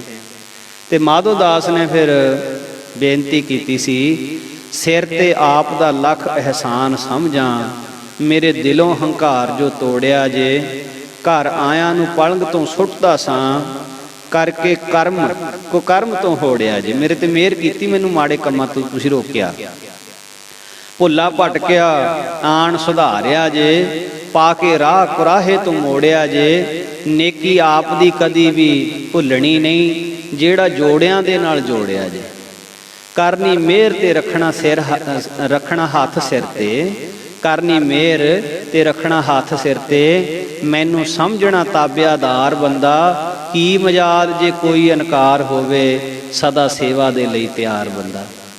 ਇਸ ਤਰ੍ਹਾਂ ਨਾਲ ਬਾਬਾ ਬੰਦਾ ਸਿੰਘ ਬਹਾਦਰ ਨੂੰ ਗੁਰੂ ਗੋਬਿੰਦ ਸਿੰਘ ਮਹਾਰਾਜ ਦੀ ਸੰਗਤ ਹੋਈ, ਤੇ ਉਹ ਫਿਰ ਮੁੜ ਕੇ ਆਪਣਾ ਬਹਾਦਰੀ ਵਾਲਾ ਜਿਹੜਾ ਰੂਪ ਸੀ ਉਹਨੂੰ ਪਛਾਣਿਆ ਤੇ ਮੁੜ ਕੇ ਉਸ ਰੂਪ ਦੇ ਵਿੱਚ ਆਇਆ। ਤੋ ਮਹਾਂਪੁਰਖੇ ਸਾਰੀਆਂ ਸਾਖੀਆਂ ਸੁਣਾਇਆ ਕਰਦੇ ਜਗਿਆਸੂਆਂ ਨੂੰ। ਪਹਿਲਾ ਬਚਨ ਸੀ ਨਿਮਰਤਾ ਦਾ, ਨਿਮਰਤਾ ਆਊਗੀ ਸੇਵਾ ਕਰਕੇ, ਸੇਵਾ ਦਾ ਮਹਾਂਪੁਰਖ ਮਹਾਤਮ ਦੱਸਿਆ ਕਰਦੇ। ਤੇ ਇਸ ਤਰ੍ਹਾਂ ਨਾਲ ਦੂਸਰਾ ਬਚਨ ਸੀ ਮਹਾਂਪੁਰਖਾਂ ਦਾ ਬਈ ਸੰਗਤ ਚੰਗੀ ਰੱਖਣੀ, ਸੰਗਤ ਮਾੜੀ ਨਹੀਂ ਕਰਨੀ, ਮਾੜੀ ਸੰਗਤ ਕਰੋਗੇ ਜੀਵਨ ਆਪਣੇ ਆਪ ਹੀ ਮਾੜਾ ਹੋ ਜਾਣਾ। ਤੇ ਇਸ ਤਰ੍ਹਾਂ ਅੱਗੇ ਮਹਾਂਪੁਰਖ ਉਪਦੇਸ਼ ਦਿਆ ਕਰਦੇ ਬਈ ਸਿਮਰਨ ਕਰਨ ਵਾਲਾ, ਭਗਤੀ ਦੇ ਮਾਰਗ ਤੇ ਚੱਲਣ ਵਾਲਾ, ਉਹਦੇ ਹਿਰਦੇ ਵਿੱਚ ਪ੍ਰੇਮ ਜ਼ਰੂਰ ਹੋਣਾ ਚਾਹੀਦਾ, ਪ੍ਰੇਮ ਜ਼ਰੂਰੀ ਹੈ। ਦਸਮ ਪਾਤਸ਼ਾਹ ਮਹਾਰਾਜ ਕਹਿੰਦੇ ਨੇ ਵੀ ਪਰਮੇਸ਼ਰ ਦੇ ਨਾਲ ਜਿਹੜਾ ਪ੍ਰੇਮ ਕਰੇਗਾ ਉਹਨੂੰ ਹੀ ਪਰਮੇਸ਼ਰ ਦੀ ਪ੍ਰਾਪਤੀ ਹੋਏਗੀ। ਕਹਾਂ ਭਇਓ ਜੋ ਦੋ ਲੋਚਨ ਮੂੰਦ ਕੈ ਬੈਠ ਰਹਿਓ, ਬਕ ਧਿਆਨ ਲਗਾਇਓ, ਨਾਤ ਫਿਰਿਓ ਲਿਏ ਸਾਤ ਸਮੁੰਦਰਨ ਲੋਕ ਗਇਓ, ਪਰ ਲੋਕ ਗਵਾਇਓ, ਬਾਸ ਕੀਓ ਵਿਖਿਆਨ ਸੋ ਬੈਠ ਕੇ, ਐਸੇ ਹੀ ਐਸੀ ਸੋ ਬੈਸ ਬਤਾਇਓ, ਸਾਚ ਕਹੋ ਸੁਨ ਲਿਹੋ ਸਭੈ, ਜਿਨ ਪ੍ਰੇਮ ਕੀਓ ਤਿਨ ਹੀ ਪ੍ਰਭ ਪਾਇਓ। ਪ੍ਰੇਮ ਕਰਨ ਵਾਲਿਆਂ ਨੂੰ ਪਰਮੇਸ਼ਰ ਮਿਲਿਆ ਹੈ। ਸੋ ਆਪਣੇ ਹਿਰਦੇ ਦੇ ਵਿੱਚ ਇਸ ਤਰ੍ਹਾਂ ਦਾ ਪ੍ਰੇਮ ਗੁਰੂ ਦੇ ਨਾਲ ਕਰਨਾ, ਜਿਉਂ ਮਛਲੀ ਬਿਨ ਪਾਣੀ ਹੈ ਕਿਉਂ ਜੀਵਨ ਪਾਵੈ, ਬੂੰਦ ਵਿਹੂਣਾ ਚਾਤਰਿਕੋ ਕਿਉਂ ਕਰ ਤ੍ਰਿਪਤਾਵੈ, ਨਾਦ ਕੁਰੰਕਹਿ ਬੇਦਿਆ ਸਨਮੁਖ ਉਠ ਧਾਵੈ, ਭੰਵਰ ਲੋਭੀ ਕੁਸਮ ਬਾਸ ਕਾ ਮਿਲ ਆਪ ਬੰਧਾਵੈ, ਤਿਉ ਸੰਤ ਜਨਾ ਹਰ ਪ੍ਰੀਤ ਹੈ ਦੇਖ ਦਰਸ ਅਗਾਵੈ, ਚੰਦ ਚਕੋਰ ਪ੍ਰੀਤ ਹੈ ਲਾਇ ਤਾਰ ਨਿਹਾਲੇ, ਚੱਕਵੀ ਸੂਰਜ ਹੇਤ ਹੈ ਮਿਲ ਹੋਣ ਸੁਖਾਲੇ, ਨੇਹੋ ਕਮਲ ਜਲ ਜਾਣੀਐ ਖਿੜ ਮੂੰਹ ਵਿਖਾਲੇ, ਮੋਰ ਬਬੀਹੇ ਬੋਲਦੇ ਵੇਖ ਬੱਦਲ ਕਾਲੇ, ਨਾਰ ਪਧਾਰ ਪਿਆਰ ਹੈ ਮਾਂ ਪੁੱਤ ਸੰਭਾਲੇ, ਪੀਰ ਮਰੀਦਾਂ ਪਿਰੜੀ ਨਿਭੈ ਨਾਲੇ। ਸੋ ਇਹ ਕੁਛ ਜਿਹੜੇ ਗੁਣ ਨੇ ਪ੍ਰੇਮ ਦੇ। ਫਿਰ ਜਿਨ੍ਹਾਂ ਨੇ ਪ੍ਰੇਮ ਕੀਤਾ ਉਹਨਾਂ ਦੀਆਂ ਸਾਖੀਆਂ, ਜਿਸ ਤਰ੍ਹਾਂ ਕਸ਼ਮੀਰ ਦੇ ਵਿੱਚ ਮਾਤਾ ਭਾਗ ਭਰੀ ਹੋਈ, ਤੇ ਕਿੱਡੀ ਵੱਡੀ ਉਮਰ ਸੀ, ਛੇਵੇਂ ਪਾਤਸ਼ਾਹ ਮਹਾਰਾਜ ਨੂੰ ਯਾਦ ਕਰਦੀ ਸੀ। ਤੇ ਛੇਵੇਂ ਪਾਤਸ਼ਾਹ ਮਹਾਰਾਜ ਕਿੰਨੇ ਸੈਂਕੜੇ ਮੀਲਾਂ ਦਾ ਸਫ਼ਰ ਤੈਅ ਕਰਕੇ ਉੱਥੇ ਗਏ। 10ਵੇਂ ਪਾਤਸ਼ਾਹ ਮਹਾਰਾਜ ਨੂੰ ਮਾਛੀਵਾੜੇ ਦੇ ਵਿੱਚ ਬੈਠੀ ਮਾਤਾ ਯਾਦ ਕਰਦੀ ਸੀ। ਕਿੰਨੀਆਂ ਔਕੜਾਂ, ਕਿੰਨੀਆਂ ਬਿਪਤਾ ਹੋਣ ਦੇ ਬਾਵਜੂਦ ਵੀ ਜਿਹੜੇ ਨੇ ਗੁਰੂ ਗੋਬਿੰਦ ਸਿੰਘ ਮਹਾਰਾਜ ਮਾਛੀਵਾੜੇ ਉਸ ਮਾਤਾ ਦੇ ਕੋਲ ਚੋਲਾ ਮਹਾਰਾਜ ਨੇ ਪ੍ਰਵਾਨ ਕੀਤਾ, ਮਾਤਾ ਨੂੰ ਦਰਸ਼ਨ ਦਿੱਤੇ। ਸੋ ਇਹ ਸਾਰੀਆਂ ਪ੍ਰੇਮ ਦੀਆਂ ਗੱਲਾਂ ਨੇ। ਗੋਬਿੰਦ ਭਾਉ ਭਗਤ ਦਾ ਭੁੱਖਾ, ਇਹ ਸਾਰੇ ਪਰਮਾਰਥ ਦੇ ਉੱਤੇ ਚੱਲਣ ਵਾਲਿਆਂ ਵਾਸਤੇ ਜਿਹੜਾ ਸਾਧ ਸੰਗਤ ਜੀ ਉਹ ਪ੍ਰੇਮ ਜ਼ਰੂਰੀ ਹੈ। ਸੋ ਆਓ ਅੱਜ ਦੀ ਇਤਨੀ ਕੁ ਸੇਵਾ ਹਾਜ਼ਰੀ ਪ੍ਰਵਾਨ ਕਰਿਓ, ਮਹਾਰਾਜ ਮਿਹਰ ਕਰਨ। ਸੋ ਅੱਜ ਕੁਝ ਮੌਸਮ ਦੀ ਇੱਥੇ ਖਰਾਬੀ ਹੋਣ ਕਰਕੇ ਸ਼ਾਇਦ ਨੈਟਵਰਕ ਦੀ ਕੁਛ ਤੰਗੀ ਹੋਏਗੀ, ਆਵਾਜ਼ ਪਤਾ ਨਹੀਂ ਠੀਕ ਆਉਂਦੀ ਸੀ ਜਾਂ ਨਹੀਂ, ਜਾਂ ਸਹੀ ਚੱਲਿਆ, ਇਹ ਤੇ ਗੁਰੂ ਮਹਾਰਾਜ ਜੀ ਜਾਣਦੇ ਨੇ। ਤੇ ਆਪ ਸੰਗਤਾਂ ਨੇ ਅਸੀਸ ਬਖਸ਼ਣੀ ਜੀ, ਹੋਈਆਂ ਭੁੱਲਾਂ ਦੀ ਮੁਆਫੀ ਬਖਸ਼ਣੀ। ਅੱਜ ਸੰਗਰਾਂਦ ਦਾ ਵੀ ਦਿਹਾੜਾ ਹੈ। ਜੇਠ ਮਹੀਨੇ ਦੀ ਸੰਗਰਾਂਦ ਜਿਹੜੀ ਹੈ ਮਹਾਰਾਜ ਦੀ ਕਿਰਪਾ ਦੇ ਨਾਲ ਅੱਜ ਹੋਈ ਹੈ। ਜੇਠ ਮਹੀਨਾ ਆਰੰਭ ਹੋਇਆ ਹੈ। ਆਪਾਂ ਇੱਕ ਵਾਰੀ ਸਾਰੇ ਉਸ ਮਹੀਨੇ ਦਾ ਹੁਕਮਨਾਮਾ ਮਹਾਰਾਜ ਦੀ ਕਿਰਪਾ ਨਾਲ ਜੋ ਅੱਜ ਮਹਾਰਾਜ ਨੇ ਬਖਸ਼ਿਸ਼ ਕੀਤਾ ਹੈ, ਆਪਾਂ ਇੱਕ ਵਾਰੀ ਪੜ੍ਹ ਲਈਏ। ਤੇ ਹੋ ਸਕਦਾ ਸਮੇਂ ਦੇ ਅਨੁਸਾਰ ਆਪ ਜੀ ਤੋਂ ਬਹੁਤਿਆਂ ਤੋਂ ਗੁਰਦੁਆਰਾ ਸਾਹਿਬ ਨਾ ਜਾ ਹੋਇਆ ਹੋਵੇ ਤੇ 12 ਮਾਹ ਨਾ ਸੁਣ ਸਕੇ ਹੋਵੋ ਆਪ ਜੀ। ਸੋ ਆਪ ਜੀ ਕਿਰਪਾ ਕਰਕੇ ਪ੍ਰੇਮ ਦੇ ਨਾਲ ਅੱਜ ਦਾ ਮਹਾਰਾਜ ਦਾ ਹੁਕਮਨਾਮਾ ਜਿਹੜਾ ਜੇਠ ਮਹੀਨੇ ਦਾ ਉਹ ਸਰਵਣ ਕਰੋ। ਹਰ ਜੇਠ ਜੁੜਨ ਦਾ ਲੋੜੀਐ, ਜਿਸ ਅੱਗੇ ਸਭ ਨਿਵੰਨ। ਹਰ ਸੱਜਣ ਦਾਵਣ ਲੱਗਿਆ, ਕਿਸੈ ਨਾ ਦੇਈ ਬੰਨ। ਮਾਣਕ ਮੋਤੀ ਨਾਮ ਪ੍ਰਭ, ਉਨ ਲੱਗੈ ਨਾਹੀ ਸੰਨ। ਰੰਗ ਸਭੇ ਨਾਰਾਇਣ, ਜੇਤੇ ਮਨ ਭਾਵਨ। ਜੋ ਹਰ ਲੋੜੇ ਸੋ ਕਰੇ, ਸੋਈ ਜੀ ਕਰਨ। ਜੋ ਪ੍ਰਭ ਕੀਤੇ ਆਪਣੇ, ਸੇਈ ਕਹੀਐ ਹੈ ਧਨ। ਆਪਣ ਲੀਆ ਜੇ ਮਿਲੈ, ਵਿਛੜ ਕਿਉਂ ਰੋਵਨ। ਸਾਧੂ ਸੰਗ ਪ੍ਰਾਪਤੇ, ਨਾਨਕ ਰੰਗ ਮਾਣਨ। ਹਰ ਜੇਠ ਰੰਗੀਲਾ ਤਿਸ ਧਣੀ, ਜਿਸ ਕੈ ਭਾਗ ਮਥਨ। ਹਰ ਜੇਠ ਰੰਗੀਲਾ ਤਿਸ ਧਣੀ, ਜਿਸ ਕੈ ਭਾਗ ਮਥਨ। ਸਤਿਗੁਰੂ ਮਹਾਰਾਜ ਮਿਹਰ ਕਰਨ। ਸਾਰੀ ਸੰਗਤ ਨੂੰ ਆਉਣ ਵਾਲਾ ਸਮਾਂ ਖੁਸ਼ੀਆਂ ਖੇੜਿਆਂ ਦਾ, ਚੜ੍ਹਦੀ ਕਲਾ ਦਾ ਹਜ਼ੂਰ ਬਖਸ਼ਿਸ਼ ਕਰਨ।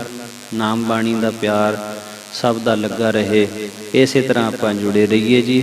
ਹੋਈਆਂ ਭੁੱਲਾਂ ਦੀ ਮੁਆਫੀ ਬਖਸ਼ਣੀ ਜੀ। ਵਾਹਿਗੁਰੂ ਜੀ ਕਾ ਖਾਲਸਾ, ਵਾਹਿਗੁਰੂ ਜੀ ਕੀ ਫਤਿਹ।